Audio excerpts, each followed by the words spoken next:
Oh, hi everyone, and welcome to this week's episode of Monster Hearts, the penultimate episode, the last bastion before the finale, and Katie goes for a TPK, or the emotional equivalent of a TPK.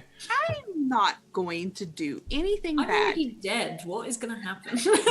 You still have emotions, Alice. Yeah, I get the whole emotion thing. I mean, the actual physical death. This is Monster Hearts 2 Hidden Masters. I'm Katie, I'm your MC. I use she, her pronouns. We can go around, say who you are, who you're playing, what their skin is, and your pronouns. And then we can start, unless Scrat wants to do with his little... Oh yeah, no, I'm just chucking it all in chat now. Okay. We've got social links, Discord, Twitter, YouTube, Patreon, merch. We've got Bird in the Storm Publishing, and we've got Mage Hand Press. Check all of them out, and the tweet as well. Alice, you want to start? Yeah, I'm Alice. I play Sandy. I play the skin of the ghost, and both she, her. Dingo? I'm Dingo. I play Claudia Harper, the Sasquatch. We both use she, her pronouns. Meg? I'm Meg. I play Quinn, who is the Fae, and Quinn and I both use she, her pronouns. And last but not least, Scrat. Hi, I'm Scrat. You can use any pronouns you like for me. I will be playing Elvis, and Elvis uses he, him for now. And I get the impression that we got a lot of content to get through today. So last time, just a quick recap. Basically, you all had another, well, at least Elvis had another little showdown with Francis. You learned sort of that Francis can't be killed until some sort of rite or some sort of thing is performed, because he has something that he also needs to complete. Sandy, you and Chloe were able to talk to each other in the middle of Harriet's shop. You found out that Harriet and Elliot are the same person, that they are a fae, that they are able to change who they want to be, and that they sort of live their life as they need to, and whatever floats their boat in that moment. Elvis, you resisted killing June successfully. You were able to resist the call to hurt her. Instead, you sort of focused all of that bloodlust on Francis's body again, but this time you saw these black tendrils of smoke that sort of came from the earth, even through this trailer floor, and take Francis back into, you saw what was left of his body disappear. And then I believe you went out to the fire and went to sleep, I believe, on a full belly. It was raining, so I took a tarp and I went and hid somewhere and stayed out of the rain, staying warm. Yeah. I think you found I think I said you could find a lean-to or something like that. Yeah. I'm a happy pupper. You're a happy pupper. Claudia, you had went with Sandy to Harriet's store because you had been called by your father, had said that Elliot's father had said to come meet them there. And Sandy had went inside, disappeared, and as you were waiting outside, you got a call from from Quinn, saying that she was leaving and she needed your help. And you left Sandy. You went back toward the trailer park. And as Quinn was outside, waiting to see the lights of your truck, she instead saw these bright lights, and she saw this figure appear ahead of her.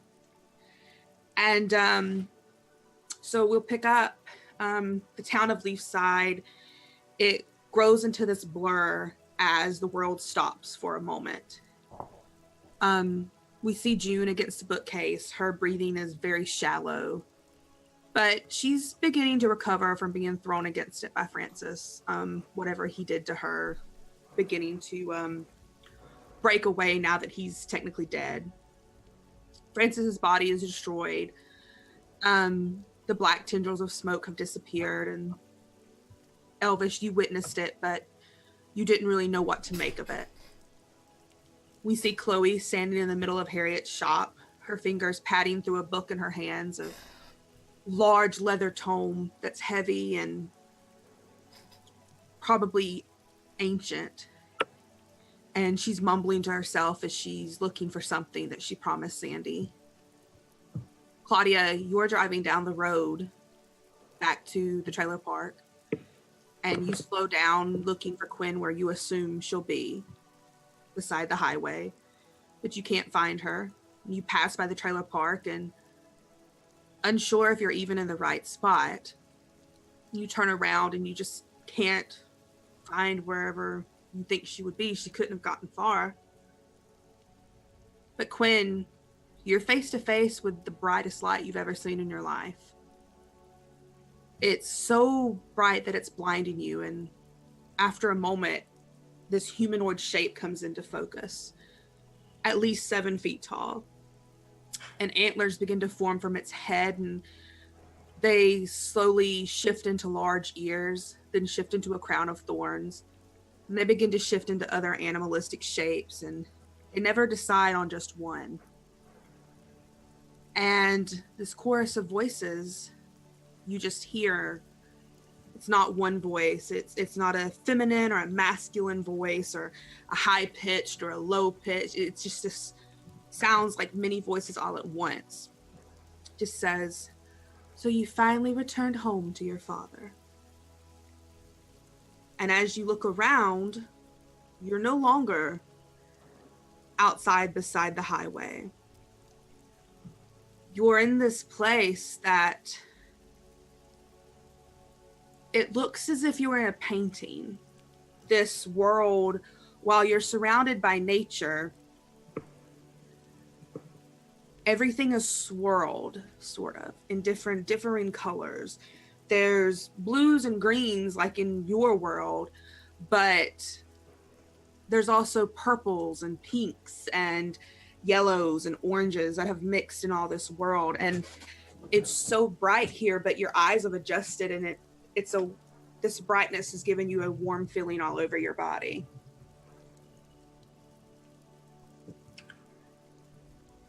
Quinn is a little bit in shock, and she's going to stand there for a second and then say, "My father?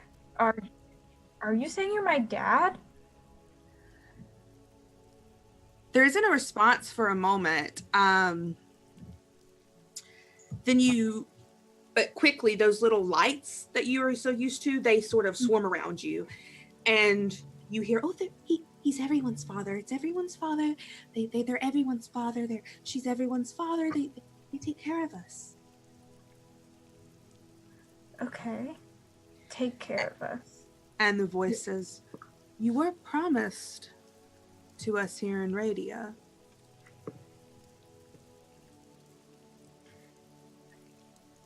And she's gonna kind of like regroup a little bit and say, "I understand that I was promised to you. Honestly, I just found out about this tonight, so this is super weird to me.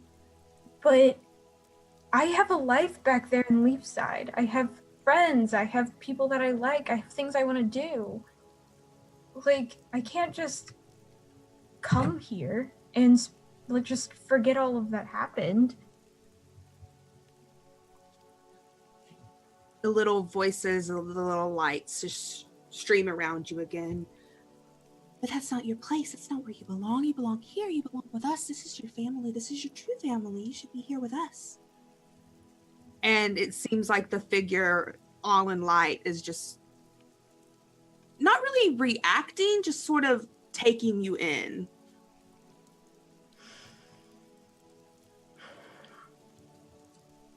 And Quinn kind of like thinks about it for a second and is sitting there like, "Listen, like, I want I would like to have at least some semblance of a normal human life. If I really am what you guys are saying I am, I don't know how long I live. Like, do I just live? Are you guys immortal? Am I immortal? No. You're only immortal if you're here when we can take care of you. And you just have to be here and make a promise that you'll be here forever. And as they continue to talk, you just hear a quiet. And the light instantly fizzles out. The little lights instantly fizzle out. And the humanoid figure, that light grows brighter and it steps closer to Quinn. And you sort of feel this warmth on your shoulder as what you would assume is like its hand touching you on your shoulder. You were promised us unfair means, weren't you? Against your will. What'd you say? Sorry. Against your will. Yeah, I mean, as far as I know, I was only a baby. I didn't even know it was happening. We believe in fairness here, in justice. We believe in balance. This won't stand. You make your own choices, your own free will. If you wish to come back, you can, but you have one choice. You don't have to make that choice now. But you do have to make a balance. There needs to be a balance between your world and ours. What kind of balance? The light touches your forehead, and you can see Francis and your sister and Sandy in your head. Someone's there that shouldn't be there. How do we do this? Because I know Francis can't die, or at least it's really hard to kill him. Everyone can die. Okay. And you'll figure it out. They just need a little push from your sister. She knows how. Maybe you should ask her the real questions. See what she's keeping from you. Okay. I think I can do that. Yeah. And maybe you should really think about what you are when fighting someone like Francis. And think about what your blood can do. And as soon as he says that, this warmth sort of envelops your body. And you open your eyes and you're standing back on the side of the highway. Cars are passing by you again. And Quinn, you sort of feel this anger rising in you, like your blood is just boiling. Like this is an anger you've never known. And you are now your darkest self. Oh, okay. If you want to read that out. Okay. I have that up right here. So, darkest self, everything you say seems a promise. Everything you hear seems a promise. If a promise is broken, justice must be wrought in trickery or blood. You aren't subject to the human rules of mercy. To escape your darkest self, you must in some way rebalance the scales of justice. You feel this need inside of you, just like Father, whoever this person was, to balance is needed now. And Claudia, as you're driving down the road, you finally see a figure. It's almost like you should have seen her before. You passed this spot at least 3 times, but she's finally there, and you finally see Quinn on the side of the road. Yeah, Claudia throws on the parking brake and jumps out of the car, leaving the door open, and she runs up to Quinn. Oh my god! Where have you been? I've been driving past here like 800 times. I think I talked to my father, like the real one, like the fairy one. But I'm back. Fairy father, got it. Did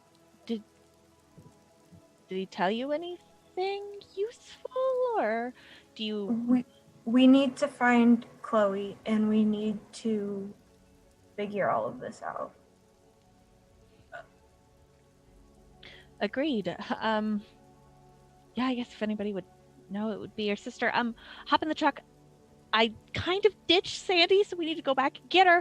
I don't know where Elvis is. He is... Oh, shoot. We should go look for Elvis. I kind of have an idea. Yeah? Claudia's gonna kind of stand on like the little stand on the side of the truck, you know? She's gonna stand up there. She's gonna put both her pinkies in her mouth. She's gonna whistle real loud. Are you trying to whistle for Elvis? Yes, I am. Just the loudest, most piercing whistle you ever hear. Yeah, Elvis, I think you hear it. How do you react? Has the sun come up yet? No, the sun has not come up yet. And my It's ears still- are gonna perk up, aren't they? I mean, it's still probably about 2:00 in the morning.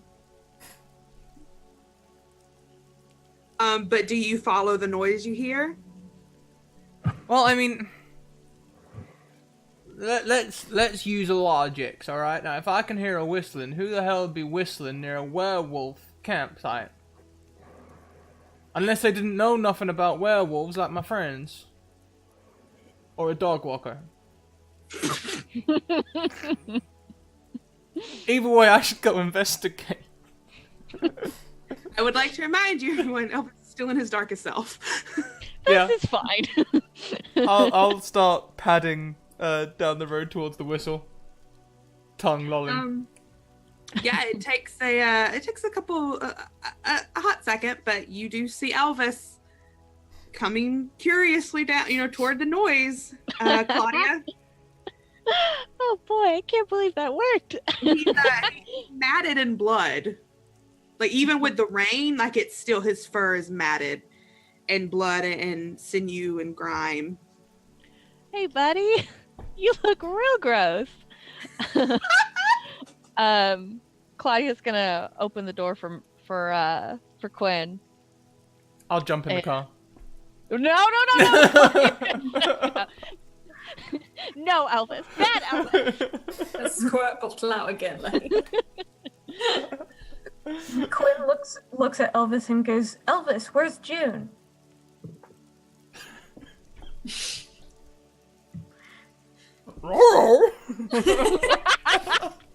Okay, Scooby-Doo, come on, get in the back. Claudia's pulling down the bed of the truck and kind of waving him on. We'll figure out everything with June later. Francis attacked us. She got hurt pretty bad. Oh, shit. Do you think we can swing by there and check on her real quick since we have a car now? Yeah, I guess we can throw her in the bed too. Let's just have a big old werewolf party back there. Yeah, Claudia's gonna put Elvis in the bed, and jump back in the truck and just take off towards June's trailer. Does the back? Yeah. Does it have an open top? Okay, can I stick my head Yes. out? Yeah, you're in the bed of a truck, so yeah, you're in the back of the truck. You're good. Gotcha. Yeah, you get back to June's trailer, and are you just you going in, Claudia, or are you going in with her, Quinn? I will probably also go in. As the both of you walk in, you see June slowly beginning to move, and she's like rubbing her head and what the fuck happened? What happened? Yeah, I think Claudia's running in and kind of kneeling down, going, "Hey, June." She's like got a big goose egg on her head.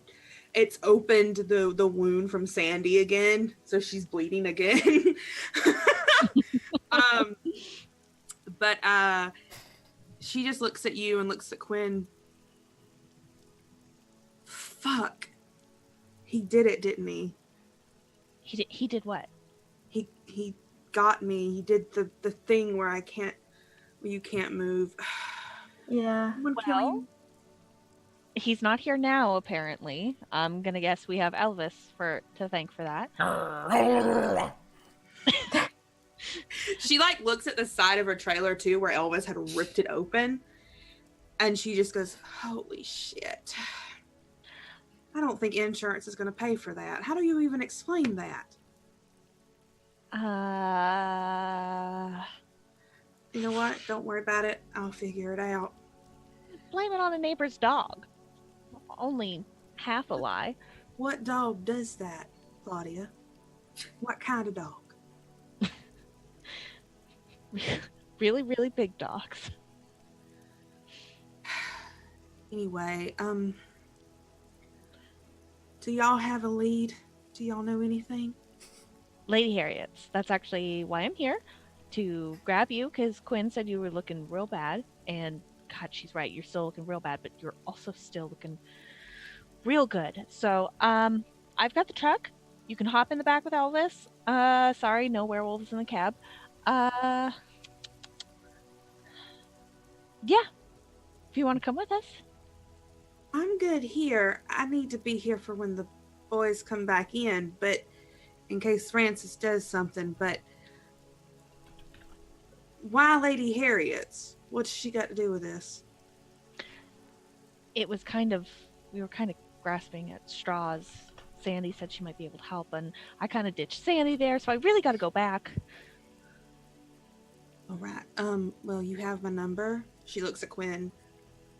Call me if you need me, I guess. I don't know what else to do to help. This has gotten really out of hand. I mean, just in case we get split up, I should probably get your number too.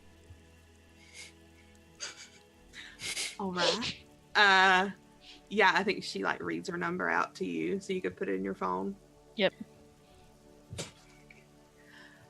Just call me if you need me. Something. I'll be here. And she like looks out. He should be fine in the morning. They're talking about Elvis. What's wrong with him other than? I mean, he should transform back in the morning. Oh. So the minute the sun comes up, and she like looks around. About 3-4 more hours. To be honest, I kind of forgot he had a human form. Elvis is chewing his toes. Yeah, it's not that much different, honestly. All right. Yeah, we'll call you if we need anything. Yeah, let me know if Francis shows up again. She grabs your hand, Claudia, and she looks at Quinn. Oh. Take care of her. She's what Francis needs. Wow, You got it.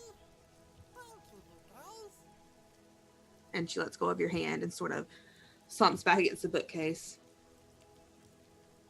Thank you very much, Prax, earlier for the 2 nat 20s, one for me and one for Dingo, and thank you Kai Hawkeye, who donates for 3 nat 20s for Elvis and Sandy, and 2 for Claudia and Quinn. Oh, Thanks, Francis guys. going down. Sweet. Thank you. Yeah. Yeah, where you guys heading after this? Juna slumps back down. What are you guys doing? living my best Getting- pooch life. You are living your best pupper life. Yeah, I I'm think assuming we are getting back in the truck and heading out. Yep. Is that what- Okay. flying down that gravel road. I assume it's a gravel road. Everything's a Yeah, gravel probably. road. Yeah, Trailer Park Gravel Road. Are you heading back into town to find Sandy? Yeah, I'm headed back towards Lady Harriet's. So, about 45 minutes passed. Sandy, where have you gone to? Because you walked out, you left Chloe alone in the store, and you walked back out into the rain. Where have you gone to? Yeah, I think Sandy would have just wandered.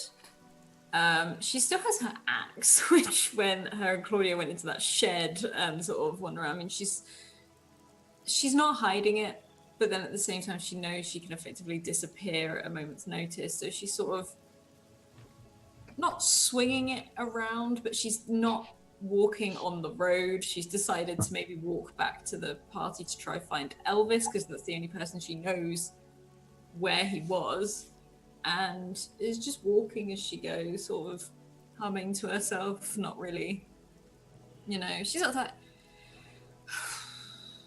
well, at least I'm not getting wet. Yeah, Claudia, you definitely passed Sandy on the road, and I think like your lights light her up. You probably don't even realize that it's Sandy until you like pass her a little bit. Yeah, just a crazy woman Yeah. With an axe walking on the street, and you just see this truck going past with like a wolf in the back. Just normal leaf With side. its tongue hanging out, ears flapping. Yeah, and then you hear How like long a is that? screech, and you see the truck whip around. Oh. Sorry, Elvis.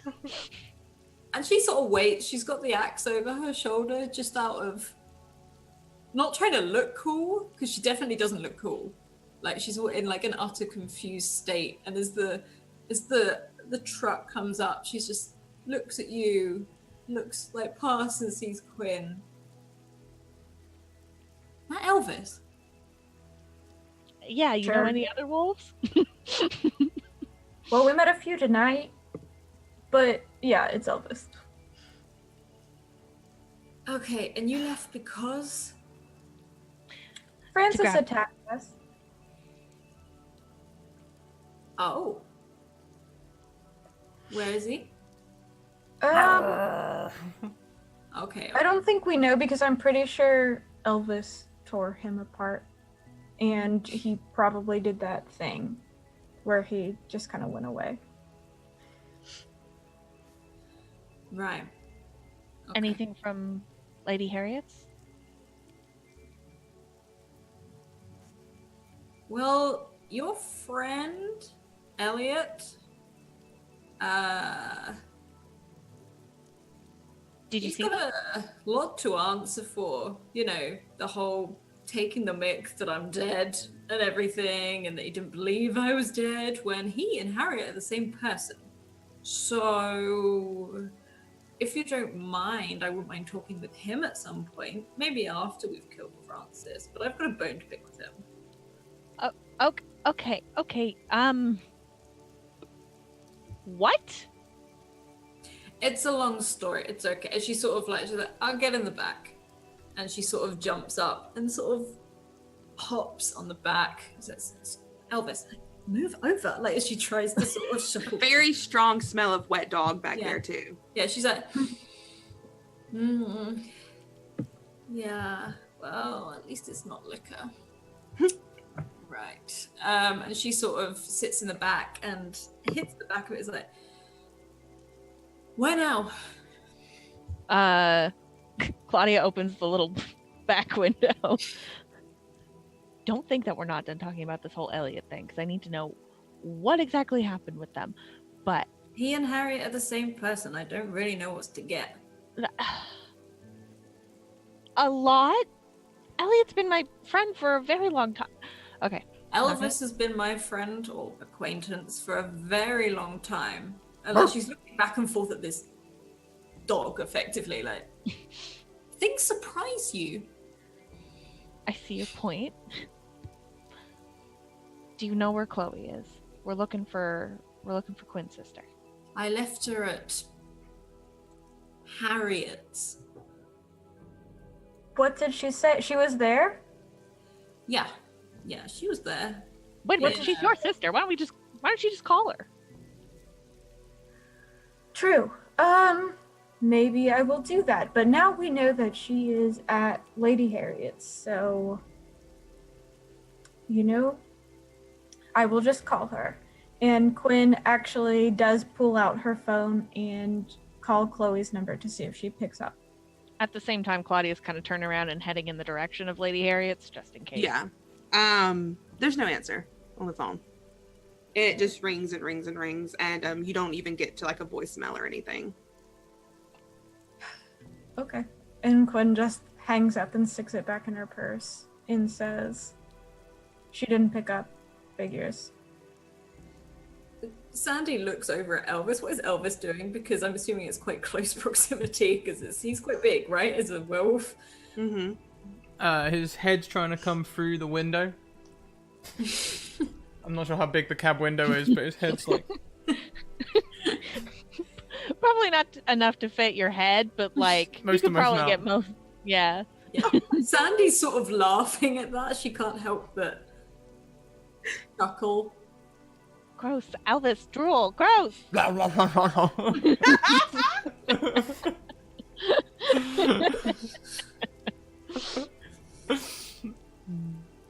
How long does it take me to get to Lady Harriet? So you're right. I mean, you're not that far away.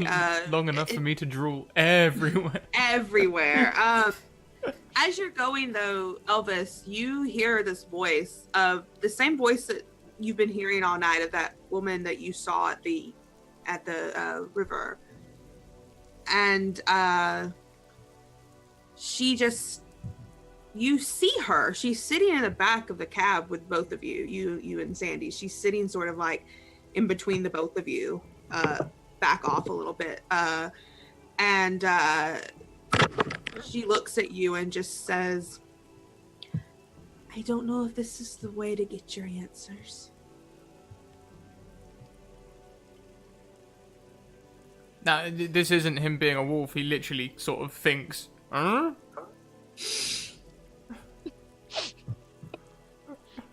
And Sandy, you don't see or hear anything, but you feel something else there. And she sort of shifts uncomfortably. And the thing is that it feels familiar, like you. And she's, Like an otherworldly Yes. presence.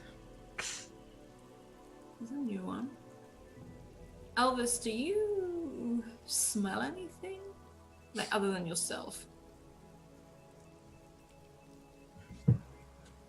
Looks at Claudia. Claudia. It's like, no, not the musk. Yeah. Something like me. And this figure, Elvis, is like getting close to you, and it's beginning to like scritch behind your ears. Just a little bit. She can't know I'm here. What are you doing? Like, so I'm assuming I see him sort of like lean back. Yeah, like your Perhaps the I'm like- legs starting to Yeah. twitch a little bit. What are you doing? Brr. You okay? It nods.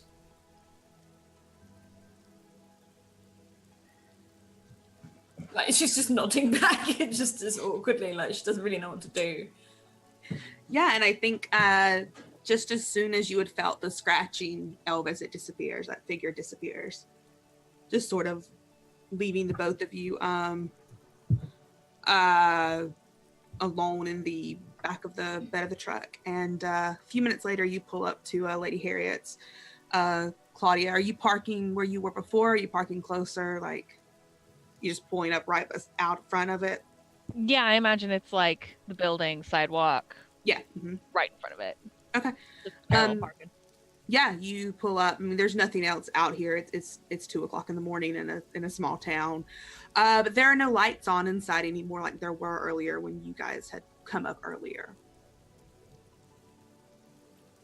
You know, Sandy had just like sort of went through the door. She didn't open the door or anything. She had just sort of went incorporeal. Yeah. But there had been lights on before. There's no lights on this time. Yeah, I think Claudia kind of turns around and sticks her head back through the window of the cab. Sandy, you wanna do your thing?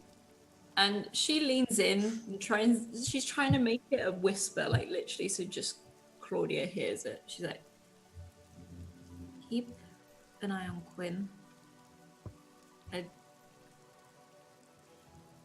Even though it's her sister, I don't trust a thing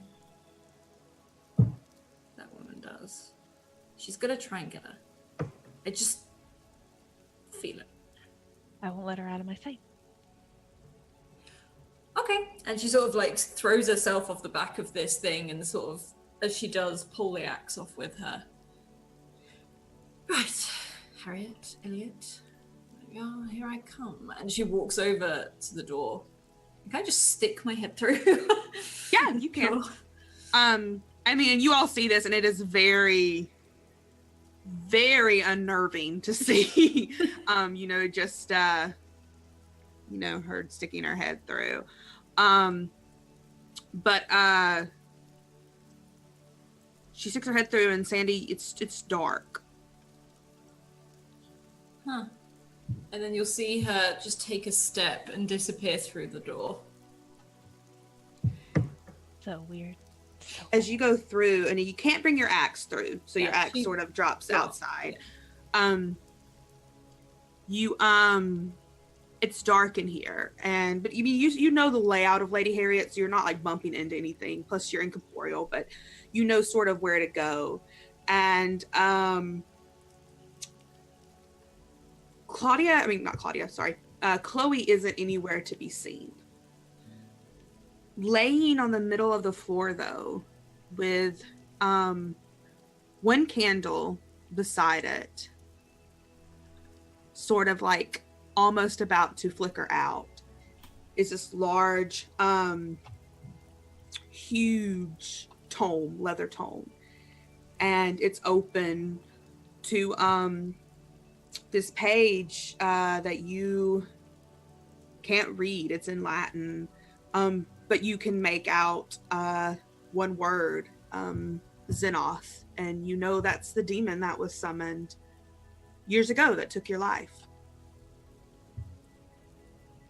And I think she stares at it for a moment, and then she won't touch it. She sort of like feels it unnerves her that she's seeing this.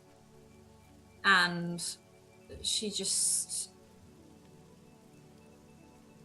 Is there anything else other than the candle and the book on the floor? I mean, nothing out of place for Lady Harriet. It's still a little creepy little shop, you know. She'll back off. But then there's stairs out the back, aren't there, that go upstairs or something? Yeah, so this is like the shop, and then there's like a sort of like a little kitchenette area, and then there's stairs like where her apartment, where she would sleep upstairs. Yeah, she'll probably head up the stairs. Like she'll sort of very cautiously sort of look around. Yeah, you don't see Chloe at all. You don't hear anything. And we hit 10 retweets, so I will redo that. Do 1 Scrat, 2 Alice, 3 Meg, 4 for Dingo. Dingo gets it.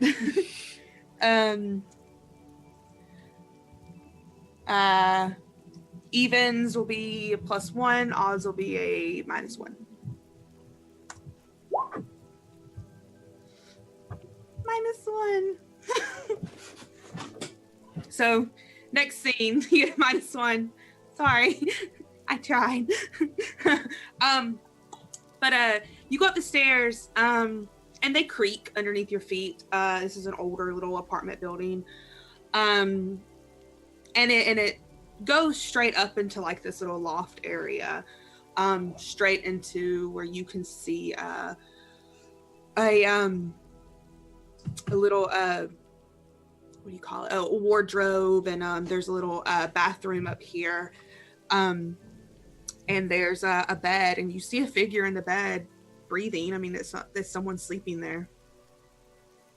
Yeah, still staying in like her invisible form. She'll wander over and just have a look. She's like, God, if I was alive, I'd be arrested for this. Like, trying to just have a look. It's Harriet. Right. And she'll stay in her invisible form and she'll go right to the ear. She's like, Elliot? There's no response. Is she breathing? Yeah. Okay. This seems to be the sort of way that you had seen the werewolves that Francis had done to them earlier. In that sort of state of shock, and they couldn't come out of whatever this was in, this like state of sleeping, dreaming, shock, whatever it was. And you don't know if it was Francis or if it was Chloe that did it. You're not really sure. And she stands back and she sort of just makes sure that Harriet's breathing and sort of basically in a position where if I leave her, nothing. Yeah. I mean, they're safe. They're alive, totally breathing. It's sort of like a comatose state until it wears off. Can I look around the room for anything that could be useful? Because I know this is like a fake. Yeah, what are you looking for? Just to be honest, anything that can be used as a weapon, anything quirky, just because Sandy likes quirky stuff, just to see if it could be. There's a baseball bat, probably, used if anyone wants to ever break in. She has one of those monkeys with the symbols on their hands that go off. She has it beside her bed. Oh, that's creepy. Why would you have that? She has a bookcase that's full of very similar books to downstairs, but they seem to be more esoteric and maybe like she wouldn't want people to get a hold of them. They seem to be of darker subject matter, so they're kept up here. And you do see a space on this bookcase missing that you figure is where the book from downstairs came from. Okay, she'll probably not be too bothered about the others, but she will head back downstairs, probably even leave the baseball bat. She's quite happy with her axe. And she will carefully pick up the candle and make sure it doesn't go out. Mm-hmm. Like she tries, just puts it on the table beside, and then will pick up the book like as delicately as she can. So she's quite wary of it, but she picks it up. As you pick up the book, Sandy, I want you to roll to gaze into the abyss.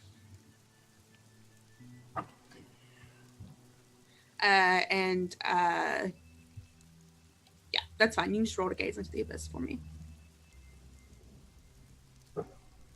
It's with dark. It's a sense of dark, isn't it? Okay.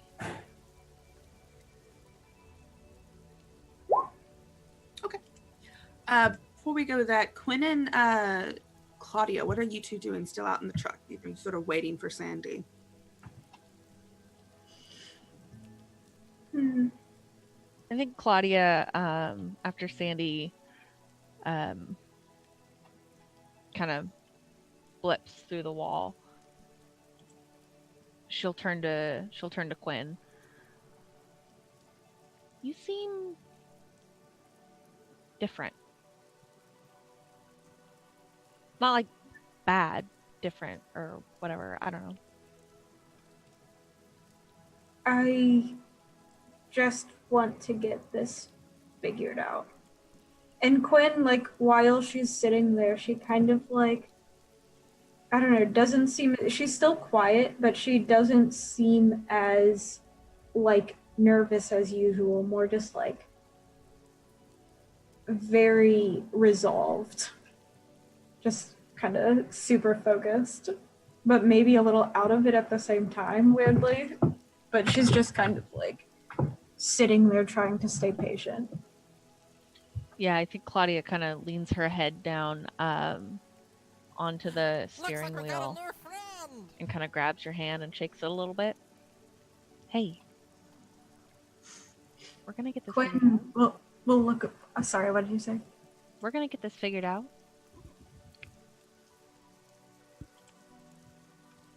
Okay. I trust you. And Quinn kind of like sits there for a second, just deep in thought, and then says, hey, did you know June before, like, this week? I mean, no, not since this week. And Quinn kind of like looks down and just says, okay, you guys just seem kind of close, that's all. But then doesn't say anything else about it.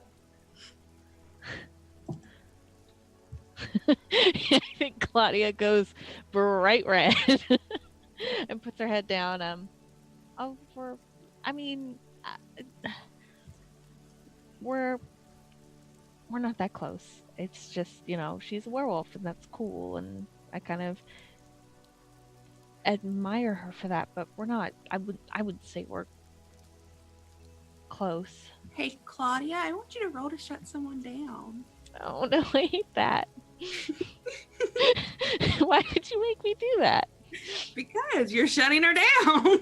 I'm not shutting her down. You sort of are. You're avoiding No, it. I'm not. I'm shutting down the thought that June and I are close. Yeah? So let's roll. Fuck. I just want to say, if Sandy was in the back of the truck right now, she'd be like, ooh. Is Elvis still in the back of the truck? Was he like micro-napping or something? Ear popped up. Kind of like the head inside, like. Elvis's snout is in there going, ooh. And also thinking, werewolves are cool, eh? Oh, okay. Well, mark experience. Love it. Love to mark experience. Love to Party. fail. So she's coming. She's not getting her point across at all. Quinn, you're not believing that, it's just because werewolves are cool, or it's more of a bumbling mess of an excuse. I think at the end of her rambling, Claudia goes, I mean, why do you ask? What does it matter anyway? Quinn kind of just like very pointed look, and then Or a fighter. I can show you how I to guess- be a shield. I guess it doesn't matter. I guess it doesn't matter that much. I don't know, we just I thought we had a pretty fun time at the party, but and then kind of just trails off after that.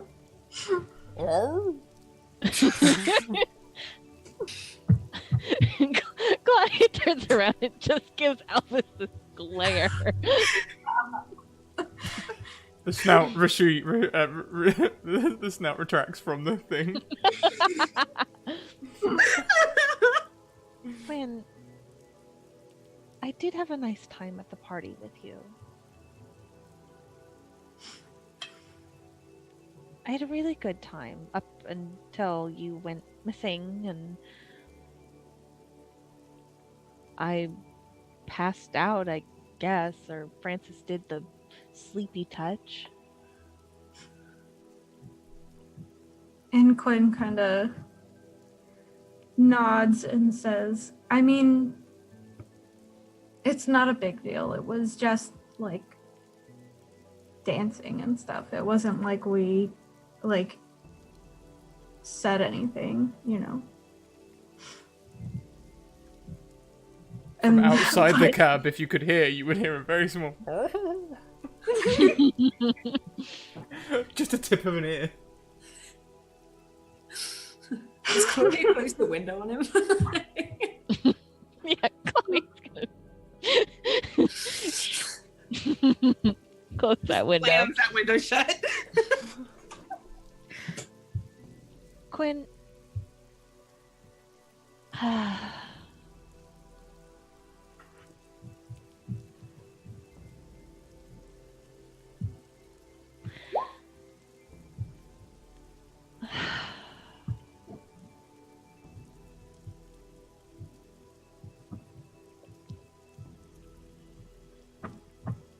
I really like you. Or I thought I did. Or something. I don't know. This whole thing has been really confusing and I don't know, I didn't really get the vibe that you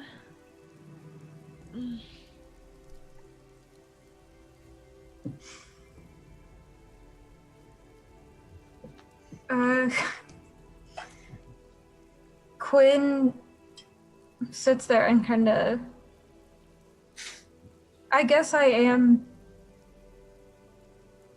really bad at saying things that I mean out loud, but I did have a lot of fun with you at the party, and I wasn't lying about what I said during Truth or Dare, and I guess if you want, like, I don't know. I like you. I do. But if you like June or don't like me, like, that's fine. I don't like June.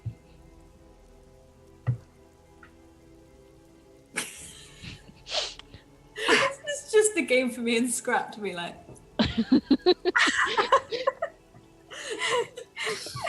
Oh damn. And Quinn just like stares at you. He's like, okay. All right. I Well, would rather spend my time with you. And maybe after all this is over and you're not zipped off to Fairyland, maybe we could go on a date? okay. Claudia, roll to turn someone on. Okay.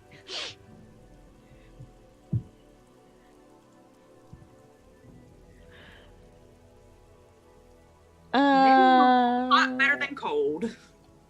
Well, I have a -1 in it, so but I do have. You a also straight have a -1 Quinn. on all rolls in this scene. Well, fuck.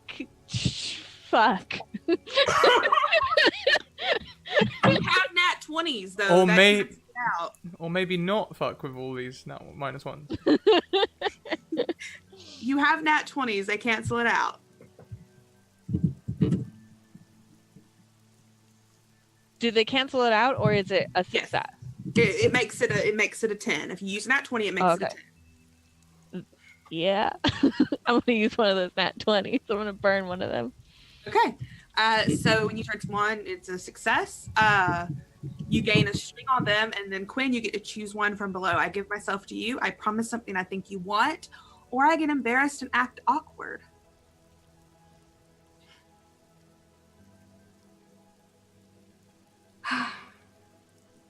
And just a reminder, I promise I give myself to you is not, it doesn't have to be inherently sexual.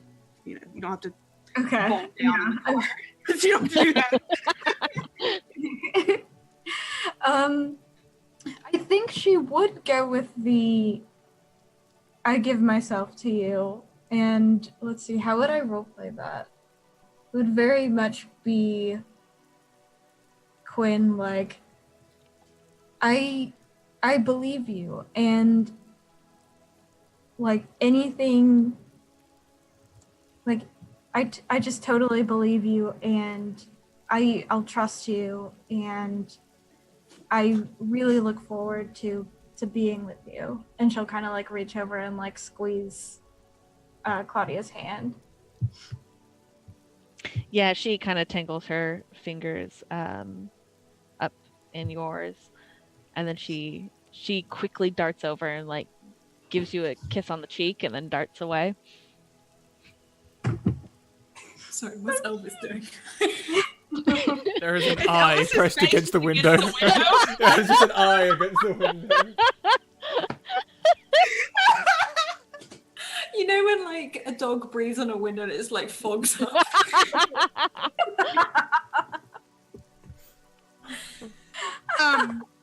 Scrat, who did that one go to, by the way? I'm not sure. What order do we introduce ourselves in? Alice, Dingo, Meg, and you. So Meg. Meg. Okay. You got one. It's okay. We'll use it whenever. It don't matter. Back inside, Sandy, you've picked up the book very carefully.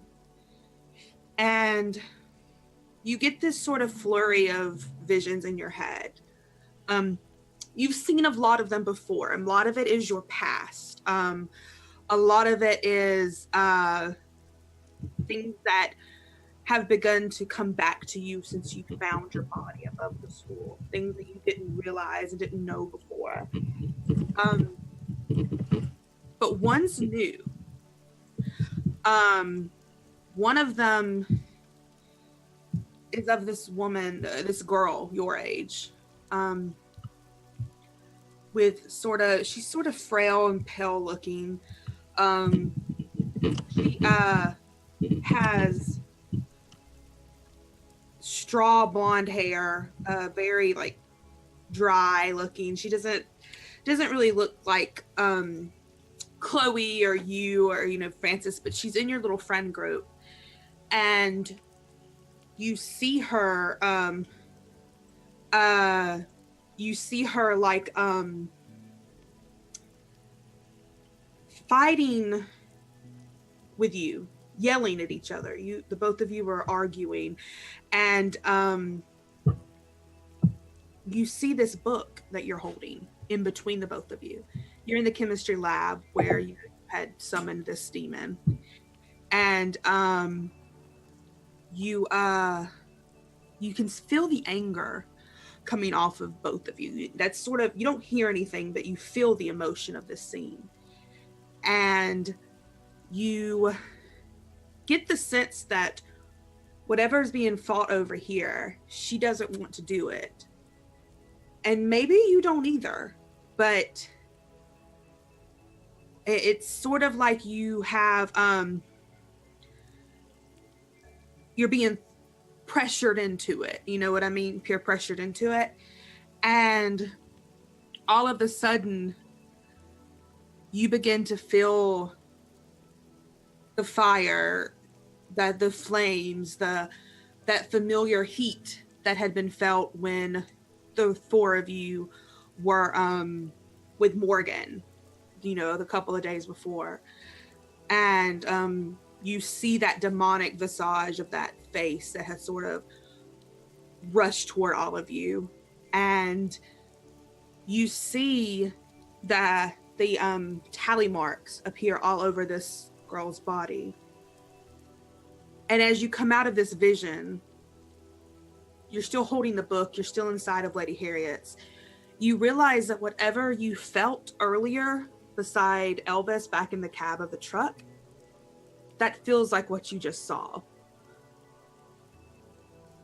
And that same sort of feeling of familiarity. She will find any piece of paper that's around and put it in the book as a bookmark, but then quickly close it. And then go to leave. She'll open the door. Yeah. Quinn and Claudia and Elvis, you see the door open. Sandy comes out. The rain is sort of tapered off by now. It's not pouring like it is. It's sort of misty. And she closes the door behind her, and she stands there just for a second, holding the door handle. Which is good because Elvis looks your way and like holds up a paw, like. She's just like,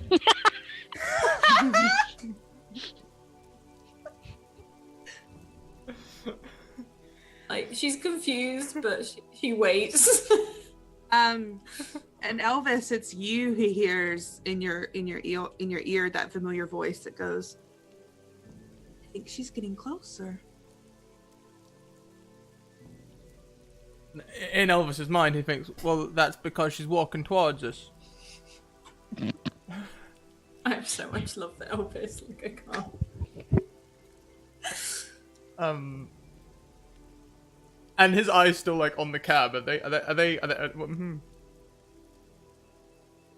mean, you guys are just sitting there waiting, right? I think we're just holding hands at this point. Yeah, there's holding Yeah. hands. It's cute. It's sweet. and innocent. After a couple of moments, then when nothing else juicy is going to happen, he sort of is like, bark, bark, bark. And Sandy like is holding the book, and she walks over and she opens the front door where you guys are sat, and she looks at your hand for a second, is like, and chucks the book on Quinn's lap. Is like, I don't want it, and closes it, and then goes to hop in the bag. Don't want. Quinn What? will kind of like look at the book for a second and be like, Sandy, what is this? Where'd you find this? It's creepy. I don't like it, and I've definitely used it before. Oh, It's got the name of whatever has Francis. Demon. say how to I kill? hate that word. I mean, but yeah, I guess that's what it is. and Quinn is going to like open it and kind of like leaf through it and say, where did you find this? Was my sister in there? No. No, she was gone. Just this book, candle, which actually now I'm thinking about it is a pretty big fire hazard that I've left that. But Harriet was asleep. Just asleep. But we should probably come check on her or him or whatever tomorrow.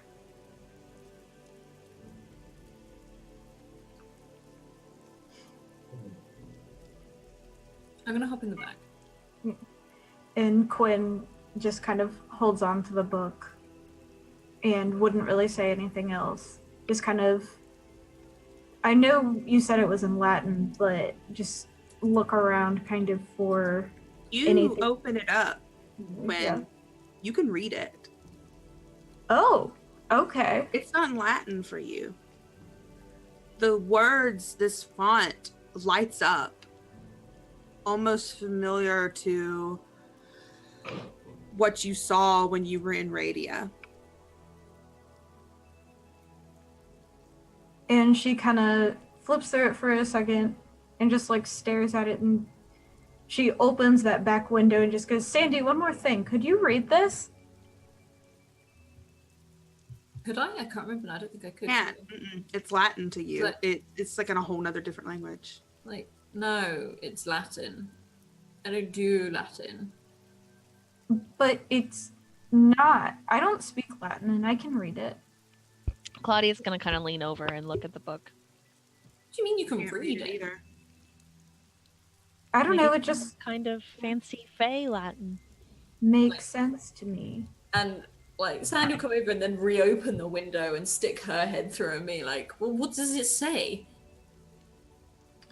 What page are you going to? Are you going to like the page that Sandy had marked?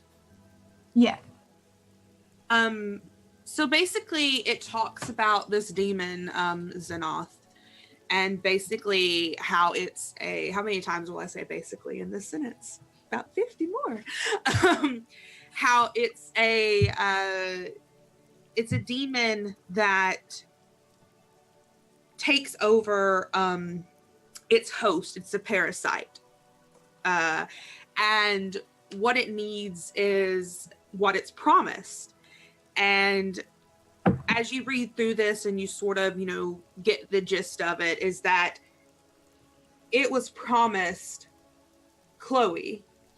Chloe promised it you in turn. And it hasn't got you yet. And until it gets you, it's going to keep Francis alive because it's a parasite. It's going to be living off, until it gets what it wants from its host. But there are ways to kill it. It's basically using what it wants against it, which is clicks in your mind with what you were told in Radia. But a lot of the information you don't understand. A lot of it's archaic. You don't know what it means by things, but you get that somehow your sister knows more than what she's been telling all of you. And also that somehow you have to use your blood against Francis. Okay.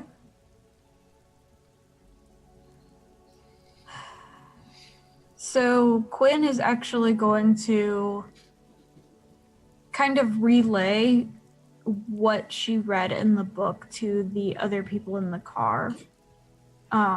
Basically that Xenoth is latched onto Francis until it gets what it wants. And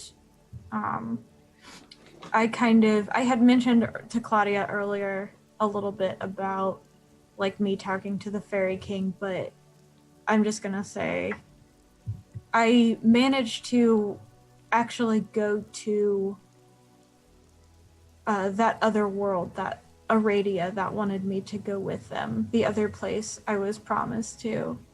And they said I could stay here if I wanted, but that I could use my blood against Francis.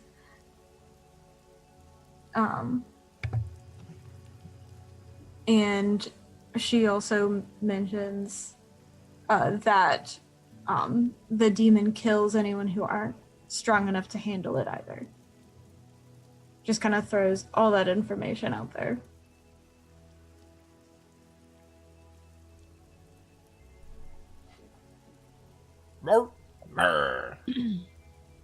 And Sandy's like looking at Elvis like, yeah, right?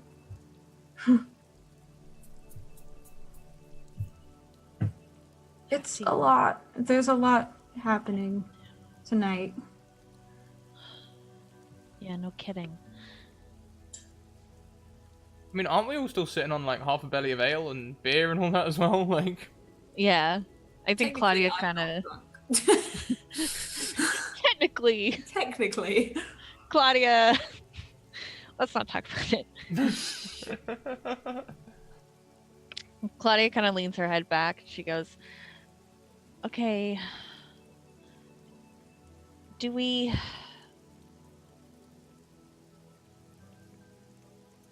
I'm confused. I think I should at least try to find my sister. At least me. Because I think Chloe... Well, you're not going by yourself. Okay. But... yeah, we need to find Chloe, but... We have to find her right now. I mean, do any of us have to do anything right now? Can we... Well, Sandy, I don't know. You sleep. But... And Quinn kind of takes a deep breath and, like, tries to calm down, like, that sense of urgency in her and is just like, I guess it can wait. We should probably get some sleep. But I don't know if any of us should be alone. Do we all want to, like, have a sleepover somewhere? I don't know. The four of us? I won't sleep. If I close my eyes and sleep, I'm just gonna end up back at the school. I mean, we could sleep at the school, maybe? I mean, that seems kind of fun. like, Sandy looks at her, I was like, does it? It's not great. Like, I've been there a long time. Maybe if we stopped by somebody's house and like grabbed some pillows and blankets and then slept in like the auditorium or something. I've got lots of camping gear. Yeah. Right, yeah, let's do it. Okay. You, oh, go ahead. Sorry. No, go ahead. So you all go back to you go through Claudia's house. You get some camping stuff, sleeping bags, stuff like that. And you go to the school. How are you getting into the school? I go in through the door and unlock it, please. You can, yeah. Sandy lets you in, and you all go to the, I guess the auditorium, wherever you guys want to go, and set up for the night. And I mean, it's probably nearing 3:30 in the morning. Sun's gonna be up soon anyway. Anything else you guys are gonna do before you guys go to sleep? I think Sandy will just sit. She probably won't sleep. So I guess like Elvis is just gonna curl up somewhere. But you know, I suppose in transforming into being a werewolf, I know he's lost his hat. I doubt that's all he lost. So Sandy sitting there will probably see as the sun rises, Elvis kind of change back into a man. Yeah, if But he ain't particularly dressed. Like, she'll probably look over at some point and be like, like take off her jacket and just like drape it around you. I mean, Claudia would have brought enough blankets and pillows. Like, you take one and just like. Yeah, I just sort of drape it over him and take back my jacket.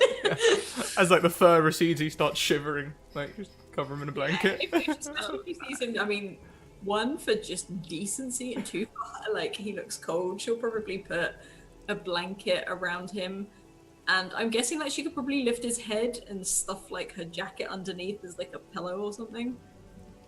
And then she'll just go back. She might actually wander the auditorium and just have a look around, keeping an eye on them, but wandering. Yeah. Quinn or Claudia, anything you do before you go to sleep for the night? Here's the thing. I feel like Quinn would be too shy to really like try anything. Plus, there's like 2 other people there, so she would probably just do that awkward thing where she like gets into the sleeping bag, but like it's really close to Claudia's sleeping bag, just like right there. But then like turns the other way and is just like really weird about it. The bum touch? The cheeky bum touch? just the bottom to bottom, the little bum touch? Oh, it's so cute. I don't think Claudia does anything before she goes to sleep, but I think she does something in the middle of the night. She wakes up. Well, I guess it wouldn't be the middle of the night. Early morning. Maybe a couple hours later. Yeah, what do you do? I think Claudia kind of rolls over and she kind of whispers, Quinn.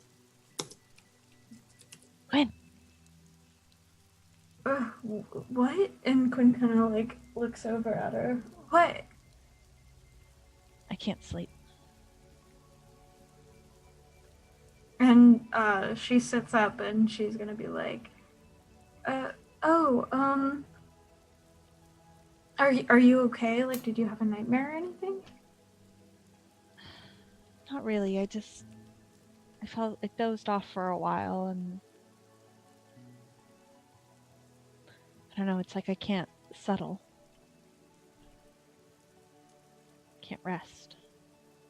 Can't Quinn's stop like, thinking about what all of this is and what June said about me not being something different. well, and she kind of like looks over at Elvis who I'm assuming has changed back at this. It's like, oh my god. Everyone is having that. Oh, jeez. And Quinn just kind of like keeps talking, but is holding her hand like this. Like, That's when Claudia puts the blanket I over was gonna him. say, Yeah. Sandy's like, okay. and Quinn is like, well, I mean, for one, you're in pretty good company. It doesn't seem like any of us here are normal. If there's anything I can do to help you figure that out, I mean, I'd be happy to help. I just don't know what to start. Like, maybe ask your parents. But also, not a good relationship there, or... No, my mom passed away a long time ago, and Oh, My I'm so dad. sorry. I'm so sorry to hear that. that's fine. My dad and I don't really, we're close, but we're not like Hmm. talk about the past and maybe I'm some kind of thing close. I don't know. Maybe it might be a good time to try, because I found out all of this stuff and now I need to talk to Chloe about it, and apparently my parents are involved in it too, and But I mean, they've know- been lying to you. What if maybe, my dad's been maybe lying too? yeah. And that's not good. Like, our parents are our families. They shouldn't be lying to us. We need to, this just needs to all be fixed. Yeah. Do you want to take a walk? Sure, yeah. We can do that. And she'll kind of wiggle out from under the sleeping bag. Yeah, I think Claudia kind of takes you outside, maybe puts something in the doorway to jam the door open. And kind of walks around the courtyard with you. What was it like? What do you mean?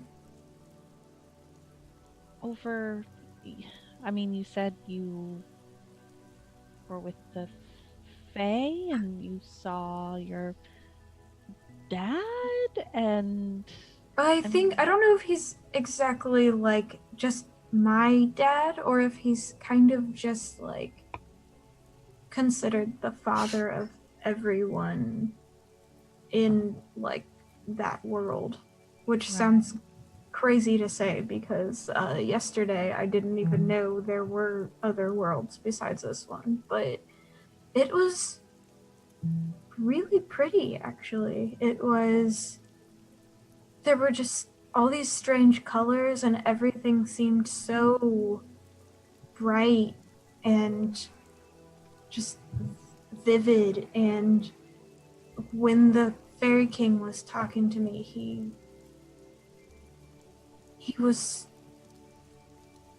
he sounded like so many different people and looked like so many different things. It was hard for me to really comprehend it.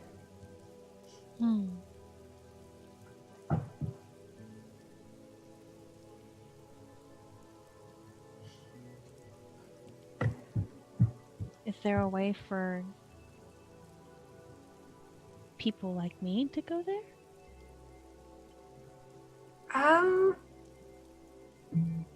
I guess I could try. I don't know if I went back, if they'd try to make me stay, but maybe if I had someone from here with me, they couldn't keep me.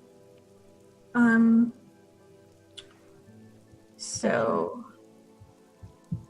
Quinn is kind of like going to take your hand and say, "Do you want to try to go?" What, like right now? I could try, unless you want to wait till tomorrow. No, no, I mean, if this place is as beautiful as you are, I want to see it. And Quinn will literally just like give you that look that's like, but also just like bright red, you know, where she's just like, you're so full of shit, but also like talking back. But she is going to Gonna roll Beyond the Veil. let's see. I guess I'd have to because I don't have a string on Claudia, so I can't cast Guide. Let's see. So yeah, I will do that. And Gaze into the Abyss is cold? Is that what that is? Dark. Dark, okay. So I will roll that. Let's see.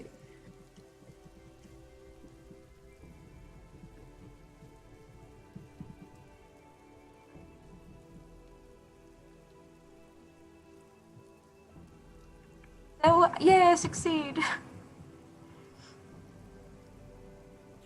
So it says on a 10 up, to seek audience with the Fairy King, gaze into the abyss. I succeeded. On a 10 up, in addition to other results, the Fairy King reveals to you a hidden string on someone. Gain it.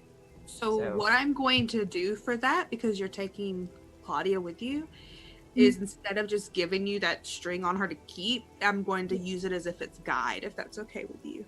That is totally fine, yeah. Because it'll just be like you're spending that string to use guide. Sounds good. Thank you.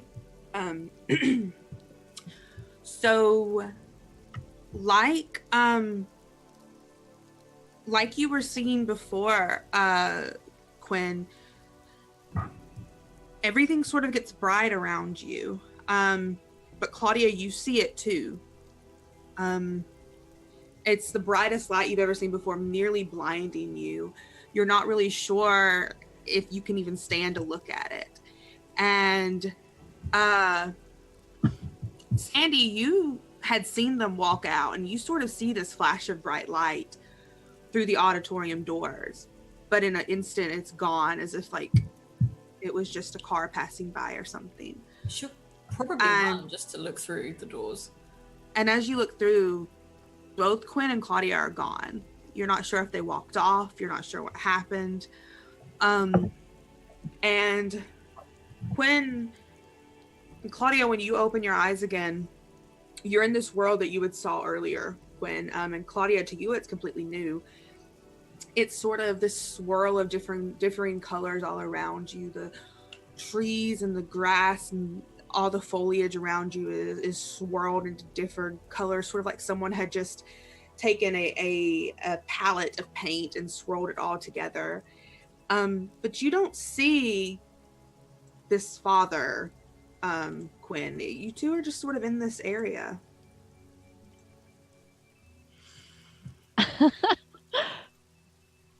Wow. Do you like it? Quinn, why would you ever not want to be here? Because I have a life here and I need to figure everything out back home. It's just, I've lived in Leafside all my life.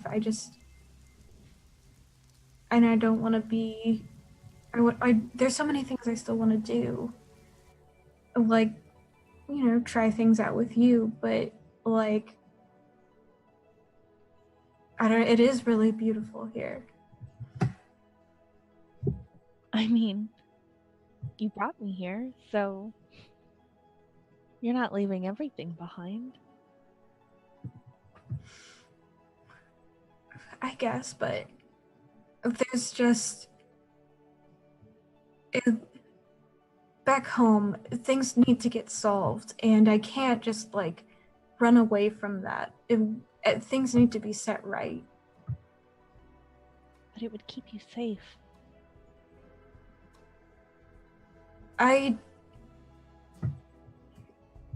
here's the thing: is that I would never truly feel okay with myself if I just ran off, because all that would happen is Xenoth would have to find somebody else to feed on.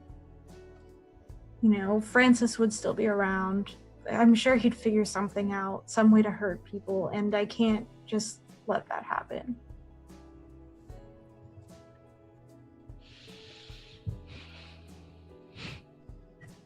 You're right.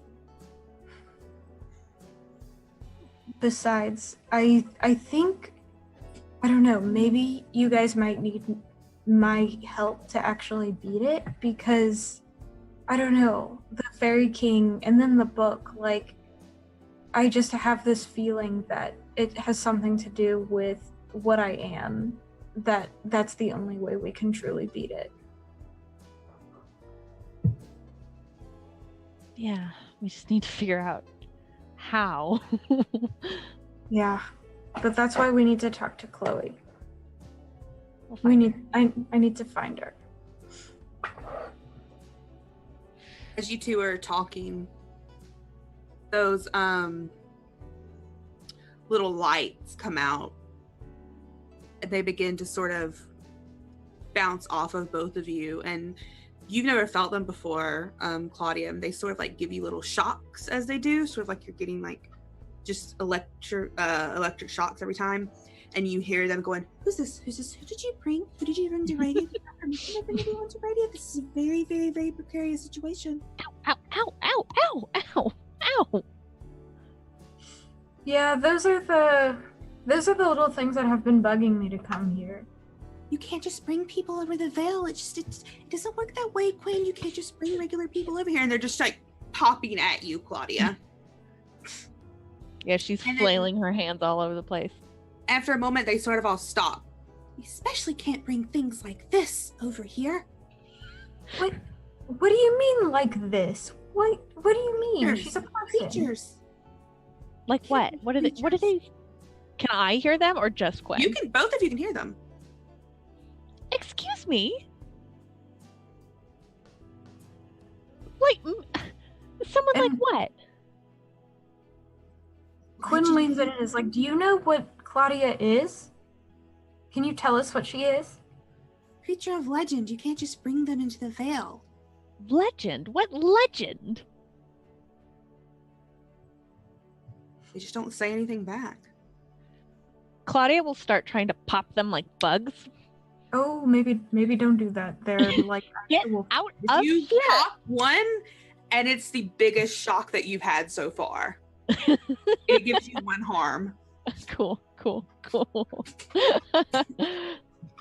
They are Oh, not shit. happy. It turns a bright red for a moment, and it sort of flies back to Quinn, and like it's hiding behind her shoulder. This is why you bring people across the veil, Quinn. They'll hurt us. This one won't hurt us.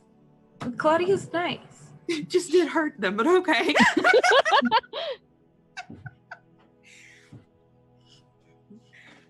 Well, now she won't.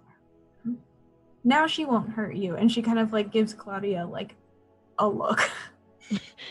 Yeah, Claudia Right. kind of puts her hands up like, sorry.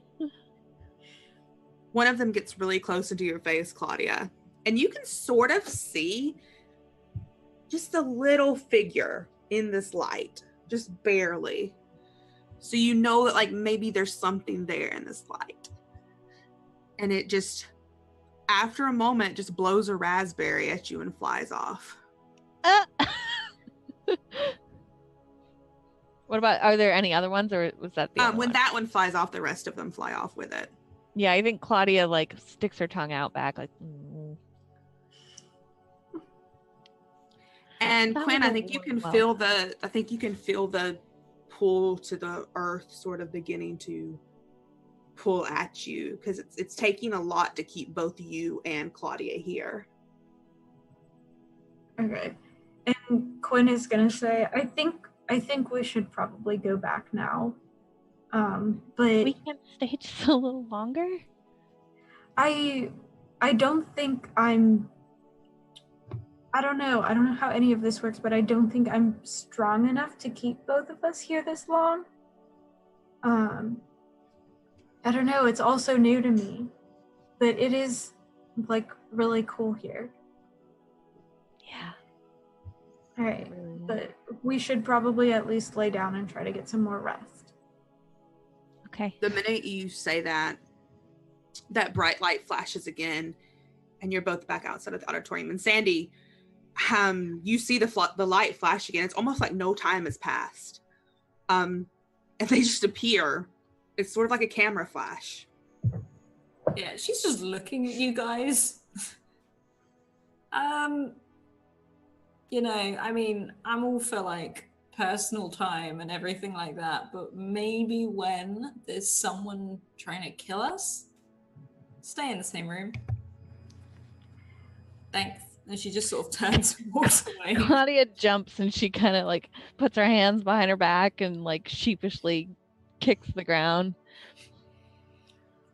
Yeah, you're right. Totally right. Just gonna stay in the same room. Man, like Sandy just walks off. She's not that bothered. She's more like, okay, they're alive. This is fine. All right. Yeah, you guys go back to your sleeping bags. Go to sleep. The sun rises. Elvis, I think you're the first to wake up. And you're back in your human form, out of your darkest self. You're back to you're very naked underneath the blanket, but you are human again. Oh, my back's killing me. I feel like every bone in my body's popped. Ugh. What the hell did I eat? You remember everything. Oh, yeah.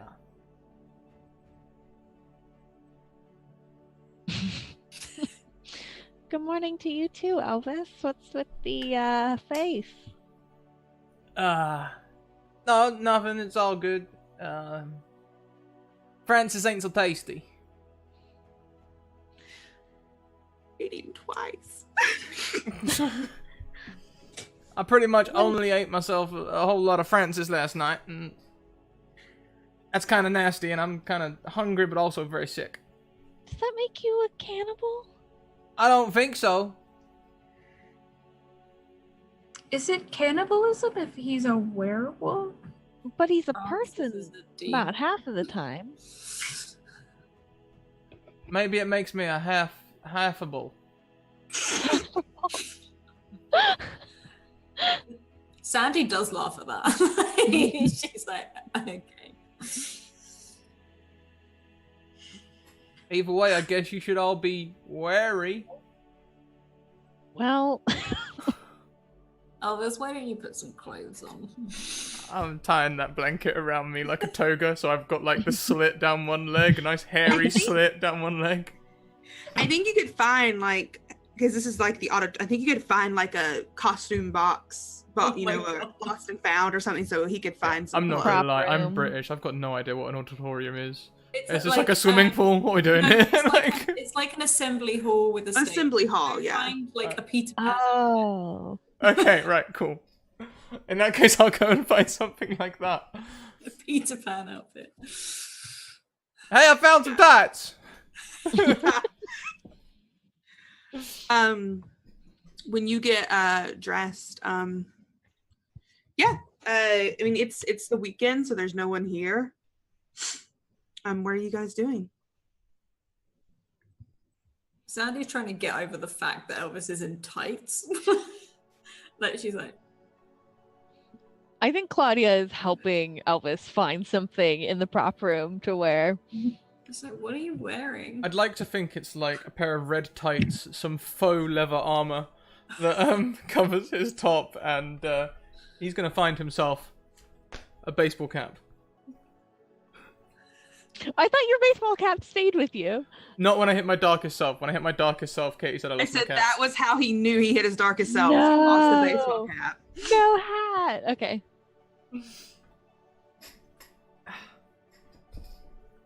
Quinn is probably still just very one-track minded to like the situation at hand, and she is flipping back through the book, like looking for stuff besides just like the page that was marked, like if there's just a hint of anything beyond that point, like if it's not just demons, like maybe it's maybe it's like stuff about the Fae, or just like anything that could come in handy at all. Yeah, you're not finding anything that you think is going to be useful besides that part on Xenoth. It just really sticks out to you that it says that the people who weren't strong enough to handle Xenoth's blessing were the ones who were killed, who couldn't handle him.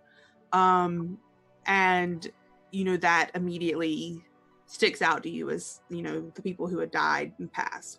And it sticks out to you that must have meant that Chloe and Francis were strong enough to handle whatever he had promised, whatever they had promised.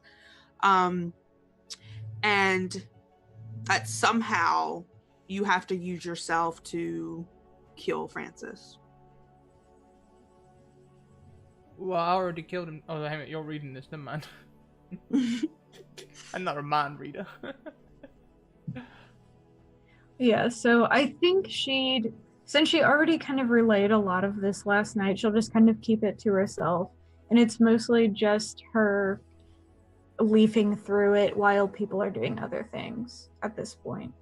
Yeah.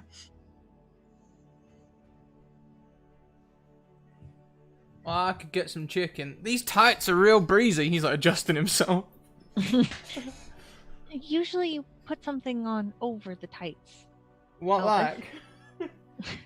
Like a skirt or some tight pants, or I don't know, like those jodhpur type pants. Let's see what we got in here. She's throwing things out.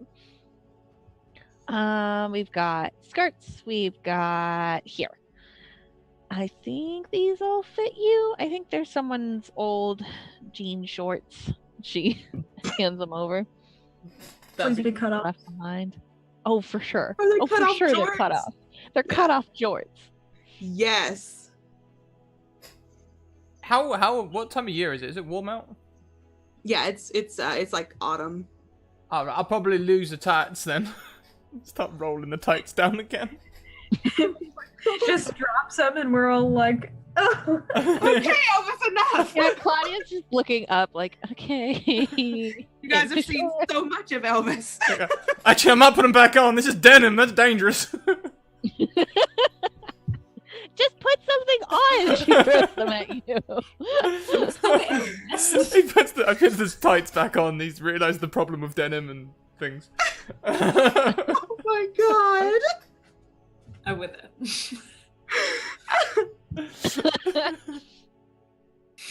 Oh Lord. Yeah, where are you guys doing? What are you guys are you leaving? Are you I'd like to do two things. I'd like to get some real food in my stomach and get rid of the taste of Francis, so I'd like to go to KFC. That definitely solves that problem with their blend of 11 herbs and spices. I believe they can fix my problem. Hashtag not sponsored. not sponsored? I stand one werewolf. I mean, yeah, I guess we can establish that Leafside has a KFC. But it's a combination, like, it's one of those KFC. combo A&W KFCs or Taco like Bell. Taco Bell Yeah. KFC. Is it like the one we've got in Portsmouth where it says KFC, but it's actually Ken's Fried Chicken? 'Cause it's a complete rip-off of KFC. It has the same sign and everything. We have that Oh so my- much in England. Just Ken's Fried Chicken. Oh my god. Yeah, you can go to KFC.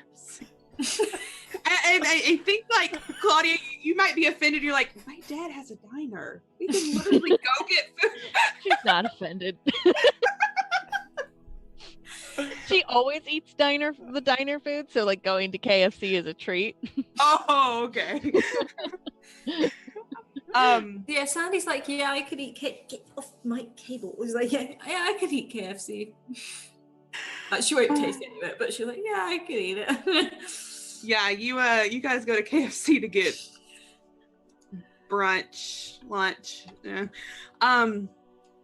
And where do you head after that? I'll go Claudia wherever these guys go.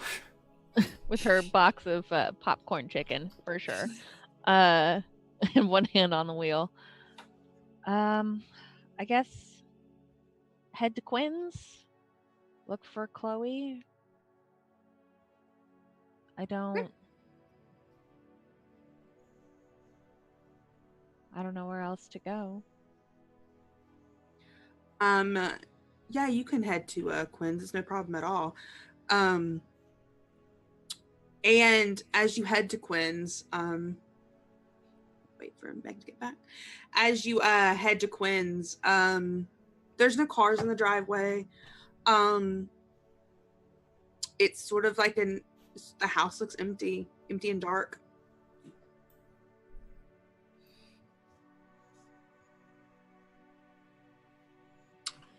Claudia's just gonna wail on the horn.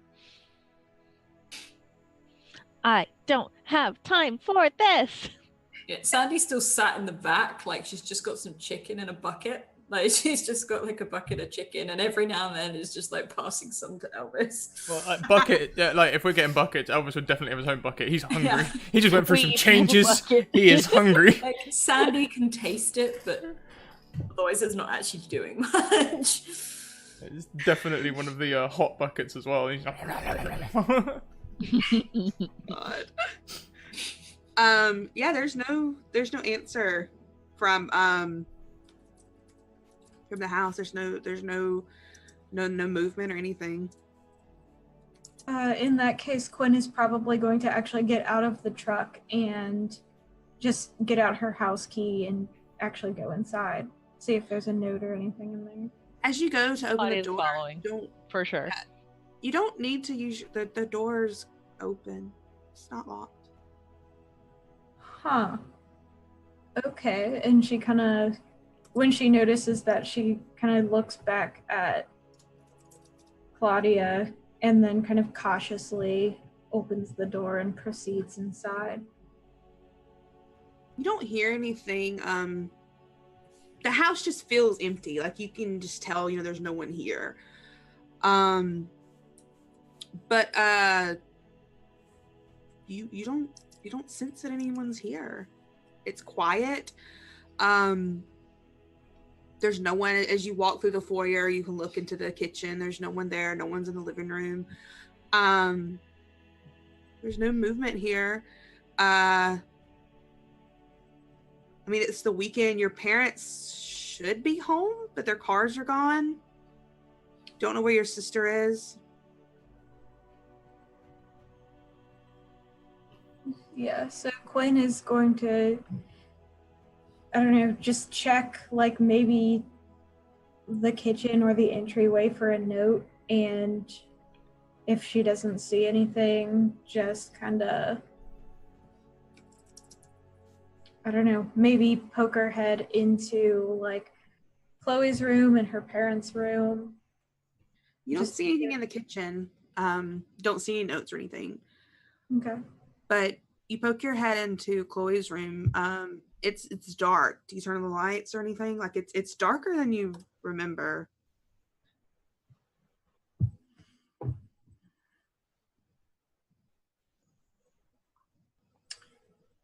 She's going to